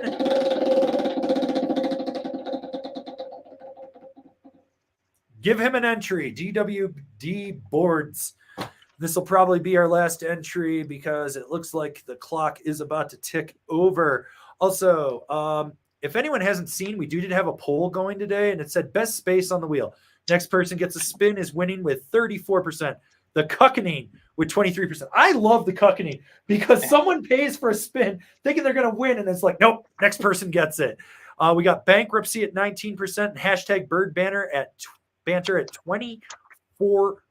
So we're going to end that poll for you guys. That's where we're at on that. TC, are you ready to pick the winner here? Not yet. I got a few more. You got two more? You got to hurry up, man. Well, while we're waiting on TC, let's take some. Well, first off, I'm going to plug this from David, our moderator. Join the Discord and be destroyed. If you haven't joined our Discord, it's a fun time. It's a 1990s chat room. We're going wild over there. So, all right. And we'll take this super chat from Ronan here. He's looking for a spin, so we'll give this man a spin. This might be the last spin. We don't know. Maybe. Oh, give this man an entry. Making more work for TC. That's all right. Gotta work faster. That's why I pay you the big bucks. All right, Ronan's in. All right. I like that. All right. We'll take this question from Sam Pluid. Binding recommendations for my little party platter. It's not little. It's just cold. So if you went with Q2, I would probably go with the Expedition or the Bond, depending on how stiff you wanted to go. Ride, probably a C6. Battalion, I would do the Blaster ASIM on that board. I I could recommend you the Vice, but I think the Blaster is a little bit better. If you did Union, I think you're looking at like a Strata on there. So yeah. All right, and then we got Ezekiel Chetnik. Need to pair some bindings with my Arbor Draft. I like Battalion or Rome. Which ones should I go for? Battalion, Blaster, ASIM for sure. For sure. Right there on the draft. I think that's super solid. Oh, and I gotta talk about this super chat because this is the best from our boy Xander Castro. $5 towards you and Tommy getting matching fire chicken tats on your back. # long live the bird. So funny you say that. I was actually looking at a 1978 Trans Am Firebird. Red. Paint is horrible. The fire chicken needs to be replaced. And I was like, I could drive this. Totally drive this to the mountain for opening day. Just be fucking hilarious. Take the T-tops out and have the snowboard sticking out. Yes. You know? So, yeah. Click the links. Yeah, so, you know, it's good. It's good. It's good. How close are you to being done, sir? Couple cuts. Couple cuts. Couple cuts. All right. And Take then this we'll be question there. from Ian the Welshman. Marher have said they can ship a lumberjack to the UK. Should I worry if the board would survive the journey choose? No, dude. Those guys are amazing at boxing stuff up, like full cardboard wrapped around the tip, shrink wrapped. They've got it protected. Like those guys are really, really good. If I was sending it, that thing would be bouncing around in the box. There'd probably be like a leftover fork in there because I was eating food and I didn't want to wash it. So I'd throw it in there. It'd probably have food stuck on it. Bunch of stickers that I don't even want for no apparent reason. Like that, the box would probably look like I threw it down the stairs like 20 or 30 times. So yeah. So anyways, you're solid with choosing them. So yeah. All right. We're ready? We got them all in there. All right. You have got them all in there. Yep. So, all right. Well, all right. Ready? TC, shake it up some more. Let's give it a good shake for everyone. Blah, blah, blah. Let's do this. Okay. So this is for the Wired custom board graphic. There's 2 different graphics you can choose. You can choose what model, everything like that. So, and you'll deal with me and basically you're going to email me. We're going to do this, but yeah. So, did you drop something? I dropped one. Oh, John, you gotta put it back in, man. That might Gotta be one put him person in. only had I one know. entry. All right. I was like, All right. I gotta find that. All right, we're ready. right. He's in. All right. You good? You going for it? Yep. 5. Just so everybody can see. Yeah. 5, 4, 3, 2, 1. We have Trey. Can you see it? Trey McKay. Trey McKay, who hasn't been in a live stream in 2 weeks. So, Well, all right. better. All right. I'll So, save all these just in case. save them. Yeah, save those in case we have to do a second one next week, just in case. But Trey McKay, if you're out there, you're listening, you're watching this, please reach out to me, info@Angry Snowboarder. Make sure you check out the link down below to that Wired board. Figure out which one of the 2 graphics you want, what model you want it put on, what size. Make sure you give me your shipping address, and we will get that in the mail to you. Rob's got to build it. It's going to be literally built for you. So like it's not sitting there done. He's got to put this into the order progression and stuff. So anyways, but look, Mommy Lefebvre's in here. So, well, you know what, Mom? Sorry. I'm putting you in timeout.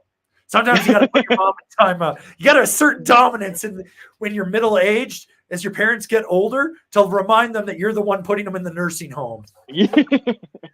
So, but yeah. So shout out to Trey on that. But thanks to all you guys for doing this. Thanks to Wired for doing this.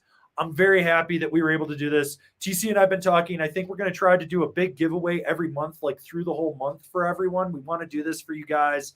We want to do more of this content for you guys. We really like this partnership and stuff.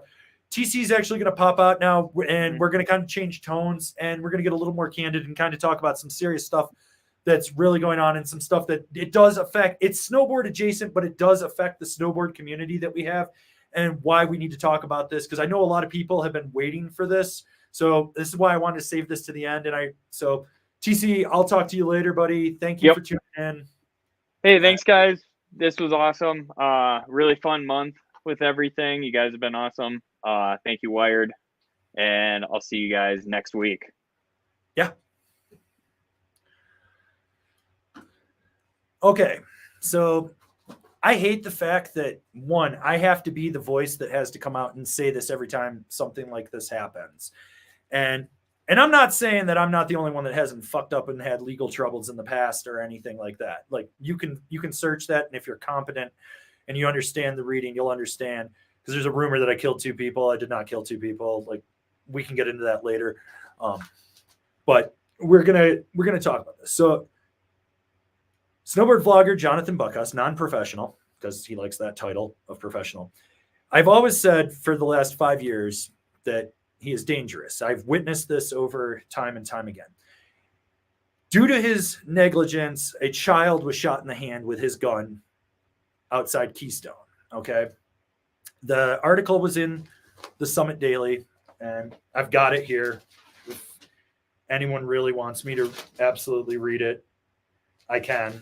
But the long and the short was, a family member was visiting with their 2 kids, and they came running in the house saying that they saw a bear. So what does Jonathan do rather than put the kids inside and be like, well, it'll go on by itself, because we have black bears here in Colorado. It's bear aware season. They're getting ready to hibernate.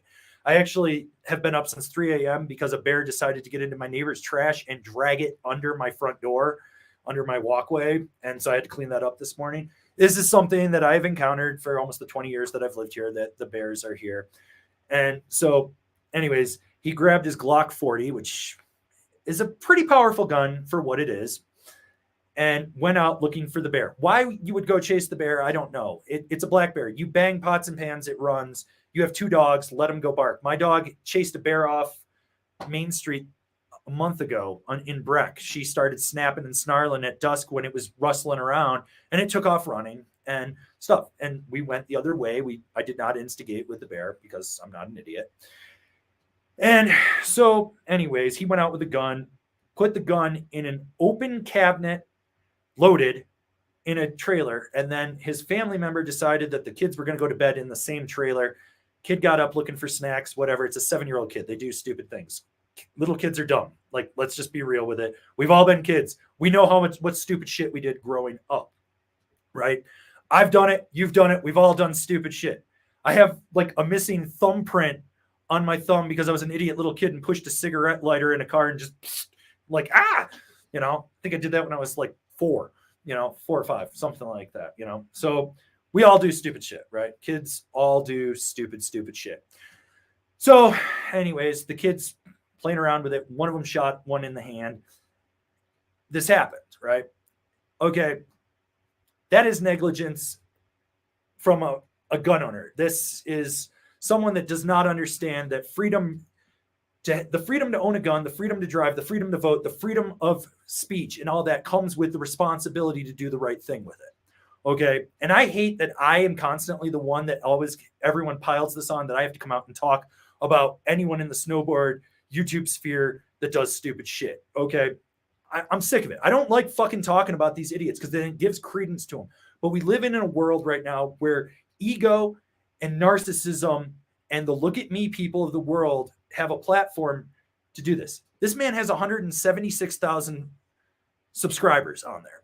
I was once told by a dad that he's like, I love your content, but I would never let my kid watch your stuff because you swear, you talk about weird things. I want family friendly, like Jonathan Buckhouse. I want my kid to grow up like Jonathan Buckhouse. I would trust Jonathan Buckhouse with my kid over you. So, okay. Your kid goes to spend the night over at Jonathan's house. They decide they want to sleep in the camper because it's a camp out or whatever. And he's left a gun out there. Your kid now has been shot in the hand. That is a parent's worst nightmare, that your kid got injured, right? And to go into that, people have said, this is a parent's worst nightmare. I feel so bad for Jonathan and his family, his kids and everything. Will no one think of his kids? His kids weren't injured. This is somebody else's kids that through gross negligence were injured. And that is absolutely awful. It is. And so right now he is facing a felony, stage 4 or class 4 felony in Colorado for child abuse. That charge is not going to stick. It's not, because it wasn't malicious intent. It was just negligence. And he's also facing a misdemeanor for not properly locking up a gun. All right. While this is going on, he is acting like nothing has happened. I understand that from legal trouble I've been in the past. You do not say anything till after the court case, whatever. You've got to do it. That's fine. I get that. But he is deleting and censoring anyone that comes at him. And I rightfully so. Some people are probably coming at him very maliciously. It's an attack on him. That's a rough thing to be in. I've been in that situation. I know what that's like. I'm not going to hide that. You know, I've been in that situation. I know what that's like. You're dealing with dumb people and emotions and that. Okay. This is where we're at. But here's the thing that I want to talk about. Yes, he fucked up. He fucked up big time. And this will be the monkey on his back forever. And as a snowboard community, we must remind people of that this is a dangerous thing from a man that decided he wanted to go play Rambo against a bear that literally you could bang 2 pots and pans will run away. It will. Our bears are not, they're used to people being around. They get into trash. They do this. I have grown up around bears my whole life. I grew up in Western New York. It was not uncommon to see bears. Living here in downtown Breckenridge, I live in downtown Breckenridge, in the core of town. It is not uncommon for me to see bears, fox, raccoons, and moose walking around. Okay. You learn how to deal with wildlife and you do this responsibly. This man's responsibility ended when he did this. And some of this responsibility for what happened also falls on the two parents of the other child, because they supposedly, according to the article, knew that the gun was in there. Why the gun was never removed is dumb. Why this guy has a gun like that, it does not make sense for what he does. Like, home defense, get a shotgun, dude. The sound of it cocking will scare anyone away. And you can piss a bear off enough, but like handgun, you're probably going to miss. But I'm not going to go into all that. What we need to talk about is the history of Jonathan and his negligence and his dangers. So years ago, I think it was like 4 or 5 years ago, I said, someone had asked me a question when Kevin and I were doing a podcast. They were like, how do you feel about all these snowboard YouTubers? And I was like, it's cool. I like what they're doing. I respect it. But if they cross the line, I'm going to call them out. It's not just because you're an early adopter to the YouTube thing in snowboarding and you build this audience, which I'm not taking away from that. There is no jealousy in that. You built this audience. Good for you. Good for you. You built that. You deserve that. You're getting paid. Good for you, man. Good. But you want to be part of the snowboard community. You come to people like me seeking validation, but you do all this kooky shit. And I'm like, I can't validate that, man. I'm not going to sign that check because you're doing this. So what he has done in the past, and a lot of stuff has come to light in the last 72 hours with people coming out of the woodwork that I never thought I'd talk to, people that have worked with him in the past. And I've heard stories from so many different people. And I was like, you worked with him when? I did my research on this before I came to this conclusion. This is why all I did yesterday was post the link that said, please read this. Click here on Instagram. This was not me trolling him. This wasn't me, look at this fucking idiot doing this. I just wanted to put that out there because one of the big things that not a lot of people know is I have a niece and a nephew here in Breckenridge. They are the child of 2 very, very great couples that have put me in their life that I am absolutely grateful for. I would take a bullet for these people, right? They have seen me at my worst, they've seen me at my best, and they've carried me through. Their children are the exact same age as Jonathan's oldest. These kids, if he lives here, will go to school with him. They will interact with that child. At some point, there could be that they will hang out and stuff. If this had been my niece or nephew, he would not be alive. I would finish this. And that's not a threat. That is, I would not stand for this because of this gross negligence. And that is why I'm saying this the way I am. But to go into this, you need to understand the history. So we go back to that 5-year mark where Kevin and I said that. And I was like, I had high hopes. Him, Kevin, all those guys torpedoed that so fast. And I was like, Jesus Christ. You guys are literally trying to take the quickest payout you can get and trying to just look at me, not look at our community, not build our community up. Our community is relatively small. And I'm from a generation, I've been through multiple generations where we had a tight community. And I remember 10, 15 years ago where we let a bunch of posers in to run things, and it was not good. We did not have good product. We did not have a tight community. We have a tighter community now than we did 10 years ago. And I love that. I love every part of that. I love seeing snowboarding grow. I love snowboarding. One of the biggest quotes I always say is that snowboarding owes me nothing and I owe it everything. But then to see these guys that are like, you got to buy this crappy product and I'm going to push this crappy product and I'm going to do this and I'm going to give you bad advice and I'm going to tell you how to basically injure yourself.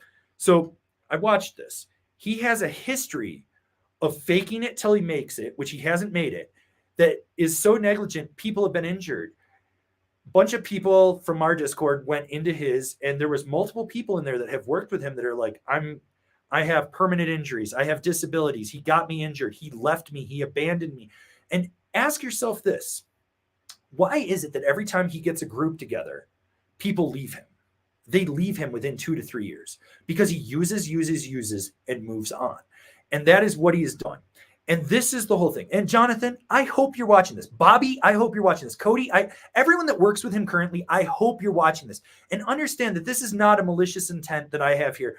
This is not for selfish gain. This is a call to action for you. I want you to understand that your actions have repercussions that you do not see. One of the things that I have always seen is the bigger picture about snowboarding. I've always looked towards what the future is, what we can actually do. How do we strengthen this? How do we do this? And one of the things that you have done is look at me. I'm going to divide this. Look at me. I'm going to take this crappy company that shouldn't exist, that shouldn't be promoted, that does not give back to snowboarding. I'm going to promote it. I'm going to take my bag. I'm going to make your money. Fine. You want to make money. I get it. You have a family. You want to support. But when you get called out and go, dude, you're not supporting snowboarding. How do you give back? And your response is, my content is giving back. No, dude, that's your job. This right here, this is my job. This isn't me giving back. Me working with Wired to give that snowboard away, that's part of my job. You want to know what truthfully giving back is when I'm walking around in the base area copper and I see a kid break a binding or something, and I'm just like, hey, man, here's some parts. And I don't film it. I don't do anything. That's the stuff that's giving back. It's the building of the right people up. And you might say it's gatekeeping, and to an extent it is. That gatekeeping is what makes things stronger and safer. You have continuously proven that you are unsafe. When a certified level 3 backcountry guide reaches out to you and is like, hey man, I see you're going in the backcountry and you're doing some stuff. If you want to learn from me and I'm going to show you, and your response is, I'll just figure it out. It's okay. It's not a big deal. I have an audience. Okay. That's negligence. The fact that I don't watch your content because I think you're crap. I think you're a shitty human. I don't watch it. But people send it to me and they go, look at this. When you moved from Silverthorne to Keystone, you overloaded your wife's FJ Cruiser with a trailer from U-Haul that was so weighted down.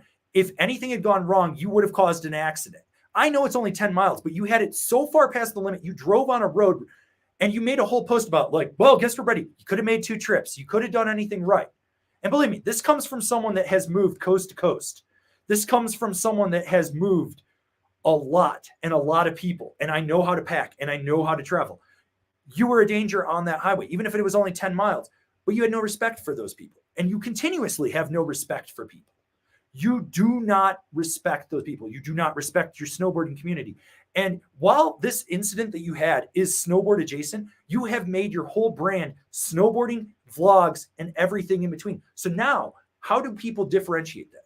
And this is what's going to happen. You're not going to say shit. You're going to continue to keep posting your family content. You're going to exploit your children like you are right now to build it up that I'm a good family man. I'm this, I'm that. That's what you're going to do. This is how that's going to pan out.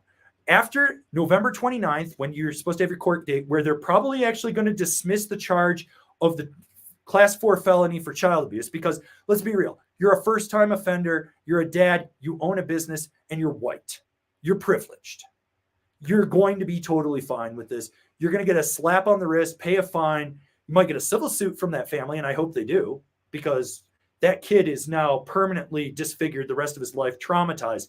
That kid is going to need a PTSD counselor. And I say that from someone that has been in a position where I have dealt with life-threatening injuries, that you need a PTSD counselor to work through it. And at 7 years old, that is going to manifest when he turns 13, 14.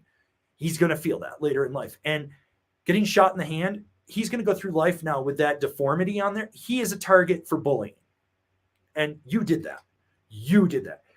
And because of that, this is a call for you to change who you are. You can change. I believe people can change. I do believe that. Will I ever trust you? No, I will not. I will never validate you. I think you are a giant piece of shit and a horrible human. But I believe you can change. But what you've done now, the repercussions you're going to feel. But here's the other repercussions that you didn't think for yourself. You have now set up, because of the size of your audience, 176,000 people that believe in you. And that's great. They believe in you. That's fine. Some of them are a little bit psychopathic with how they are apologists. And it's like, oh, it's an honest mistake. And it was like, if it was your kid, would you feel that way? I'm going to get into that later. But where you are right now, you influence people.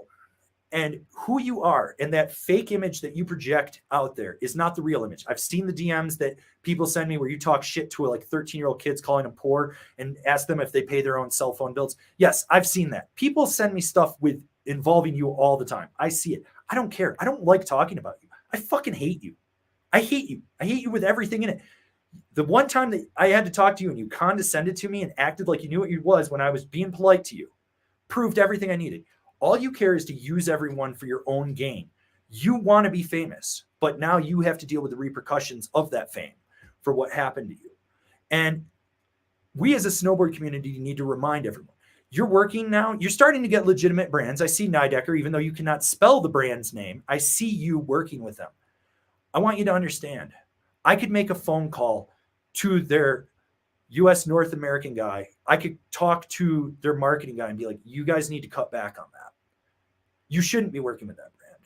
And this is something, one of the repercussions. Because of what you did, people are going to associate professional snowboard vlogger Jonathan Buckhouse with everyone else in the space so that it hurts them in some way, shape, or form, because you only care about you. You don't even care about your fan base. Your fan base is an ends to a means. You do not check up on them. You do not care. It is proven time and time again how many people have been burned by you from your scams, because you are a grifter. You're a snake oil salesman. You and your wife are horrible people. And because of this, you have hurt snowboarding so much. And you don't even realize it. And you and I, when we've had interactions, you try to act like you're the moral high road and you're the right thing and you're changing it. Like when you used to say, I'm fixing the snowboard industry, I'm changing the snowboard industry. Snowboard industry wants nothing to fucking do with you, dude. You haven't paid your dues. That's the big one. And this. So here we are. We sit in this situation right now. You could change, but I don't. And this is what you're going to do, because this is the classic YouTuber playbook for the shit. You're going to take this from your Logan Pauls and any of those people that have fucked up, that are way bigger than you and they're still around. You're going to wait till that court date. You're going to keep posting your content like nothing happened. After everything gets dismissed, maybe you get probation, maybe you pay a fine. You're going to come out and we can play apology bingo with things you say. I never meant for this to happen. I'm so sad. This will never happen again. I'm sorry for all of you. We can play apology bingo with you and what you're going to say, because it's going to be by the numbers, because that's what it is. You're never going to go take a gun safety class. And if you do, you're never going to talk about it. But you should. You need to go take a gun safety class. Guns are not toys, and you treat one. That photo that I used in Instagram with you with the finger on that Glock, you don't put your finger on the trigger till you're actually going to shoot, even at the range, and you're just walking around with it on there all willy-nilly. I grew up with guns. I grew up with a bed 5 feet away from my bed that had like 25 guns under it. I knew where every gun was in the house since I was like 4. And we never had incident with it. And I was never taught gun safety, but I was smart enough to know that. You unfortunately suffer from generational illiteracy. You are not a smart person, and that is nothing against you. That's genetics. That is your parents. That is your grandparents. That has been forced into you through public education and everything else down the line. I'm not going to make any excuse for it. That's you. You could better yourself, but you don't. You're a con man, and you will always be a con man. Where we are now is you're going to do that fake apology. You're still going to make content. Your audience is going to shrink a little bit. The people that are absolutely mortified with what you did are going to leave. The haters are going to still follow you around. That monkey on your back is that you got a kid shot. That's what it is. I know what that's like, because like I said earlier, I've been accused of murdering 2 people in a car accident that I was not involved in no way, shape, or form, other than if I had sat on the driver leaving the liquor store, would that have been doing it. I know what you're going to deal with. I know what I've done. People with a brain can read the article and see that I had nothing to do. The judge even said, short of me sitting on her, There was nothing more I could have done. Even if I'd called the cops, 18.5-minute response to stop her from driving drunk and hitting that people. I talked to that family. I looked them straight in the eyes. I apologized to them, and I told them this, and the family even said, you did more than anyone else. You won't have that. Your family's going to try to hide from you or whatever that is, these relatives that had. This is what it is. But what you're going to do is your content's going to shrink for a little while. Then you're going to come back out. People are going to forget about it because their mind is small. Their memory is short. That's what it's going to be. But there are going to be those of us that remember this. You might lose some brand deals and stuff, and that's how it's going to be. But you'll still be making content, and you'll still be out there influencing people, and you'll still be using the whole, I'm a family man, I'm a good guy, I'm great. You aren't a good person. People that have worked with you have come out numerous times and said that you left them injured on the side of the hill, told them to walk off concussions, hip injuries, shoulder injuries, stuff like that. People that have tried to help you, if they had any moderate success, rather than revel in their success and help build them up, you have tried to cut them down. So has your wife. Your wife is toxic. You are toxic. Now, people might say that I'm a toxic person. I know what I am. I make no qualms about it. You either like me or you don't. I don't care. I'm not here to make everyone happy, but you try to make everyone. You're a people pleaser because for whatever reason, you peaked in high school. You were the prom king, whatever. I don't care. You were homeschooled. You didn't learn how to read. You have horrible social skills. This is who you are. You are going to live and die on this YouTube hill because that's all you have. That's it. If you literally lost snowboarding today, do you think the snowboard industry would pick you up? They wouldn't. They would forget about you. You would be gone in 3 months. If something happened to me, I could have a job within a day. That's the difference between me and you.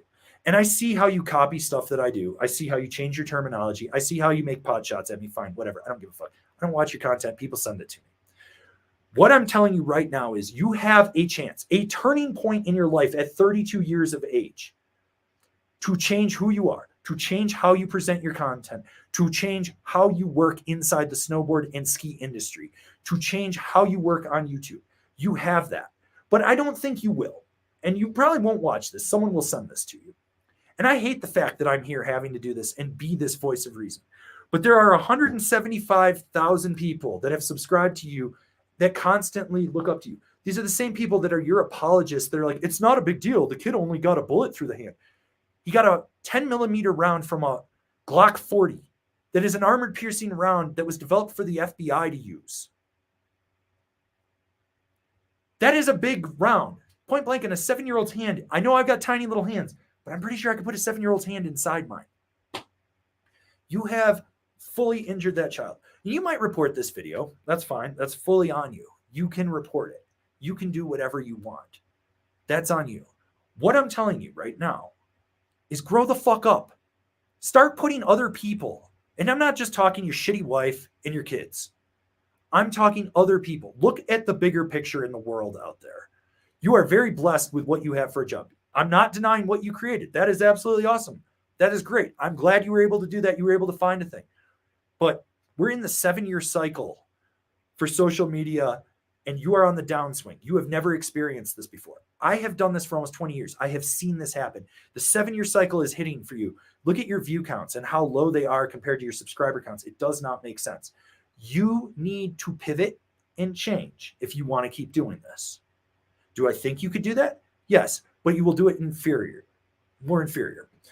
That is who you are. You are very fake. You are a fake Gucci belt in a Fiero with a Lamborghini kit on it. That's what you are. You can't buy class. You can only prove that you have it. I sit here knowing that I have had legal troubles. I knew that I had to suppress it at the time till the court case and the civil suit was done. Once that was done, I could talk about it. We are at a point where I can talk about it. Nothing I did injured those two people other than I had a 48-second interaction. Incidents happen, but you maliciously put children in harm's way.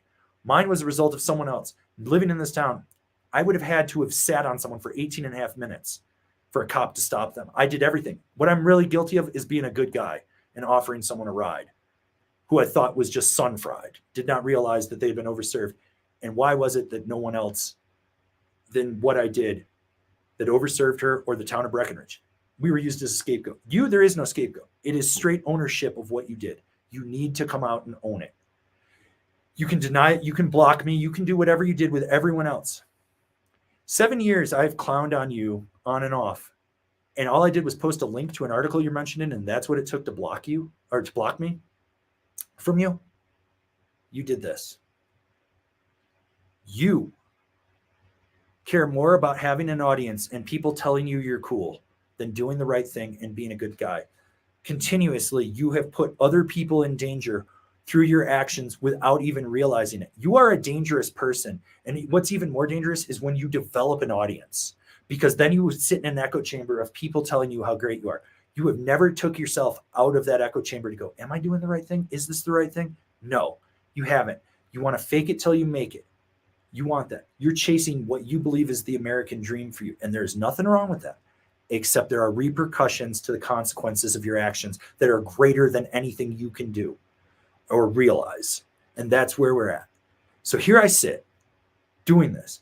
And everyone thought I was going to go nuclear today. And it was going to be one of those, I suck in a big thing of air and I spew for 30, 40 minutes straight about everything that's wrong with you. What I want you to do is to watch this. I want everyone that's watching this to send this to him. I don't care if he blocks you. I don't care. I want you to help hold him accountable. He will make more content. He will make shitty content. He will do shitty things unless you hold him accountable. And that's where we're at. I've been held accountable. I went through the whole process. I did a trial for what I was charged with.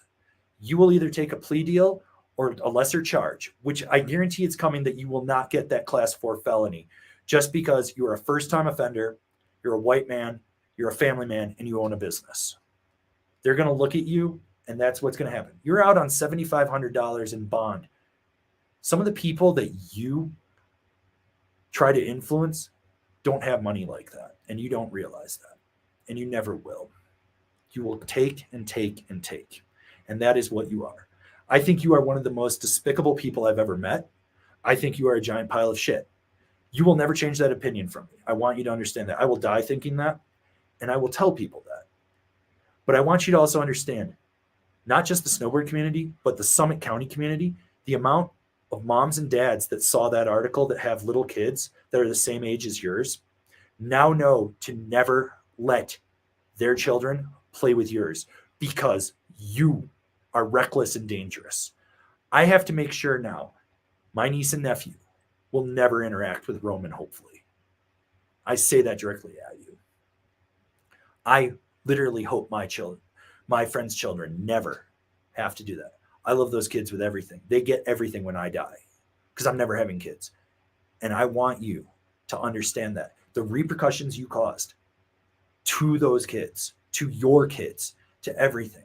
And you're acting like everything's okay. And you're posting more family-friendly content right now you're trying to bury it. You need to own it. So that's where I leave it. And I leave it in the court of the public opinion of everyone else. I am a pile of shit as a human. I own that. I own who I am. I swear like a drunken sailor. I do not put kids' gloves on when I talk to my niece or nephew. I explain to them the real world in a way that they can. I am not a fake toxic positivity person. I'm going to tell you that. I am an eternal optimist who is also a realist. And the realism comes across as pessimism. And the realist in me believes that you could probably change. Probably. And that would be the optimism in that. But there's also that part of me that goes, he will never change. A leopard does not change its spots. So you can either grow as a person right now, and you can change. And you can look at everything you take from snowboarding without giving back. And you can look at every crappy company that you promote and every crappy product that you do and every crappy message that you do and how you try to change your history to fit the narrative of the season. But there are those of us that see through your bullshit. And we are the ones that you call gatekeepers. And we are the ones that you call haters. And we are the ones that your fan base tries to talk shit on. You know why? Because they don't want to admit that the person that they look up to might just be a pile of shit just like them. Because at the end of the day, humans are kind of shitty. We really are. But we need to put more good out in the world than bad. And you put a lot of fake good versus real good. And that's where I'm going to leave it. There's so much more I want to say. And if anyone has a problem with me right now, go ahead and say it. I don't care. Say it. Leave a comment down below. I can deal with it. I'm 40 friggin' years old.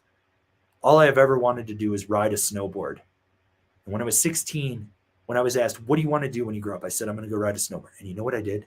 I went out and I rode a snowboard.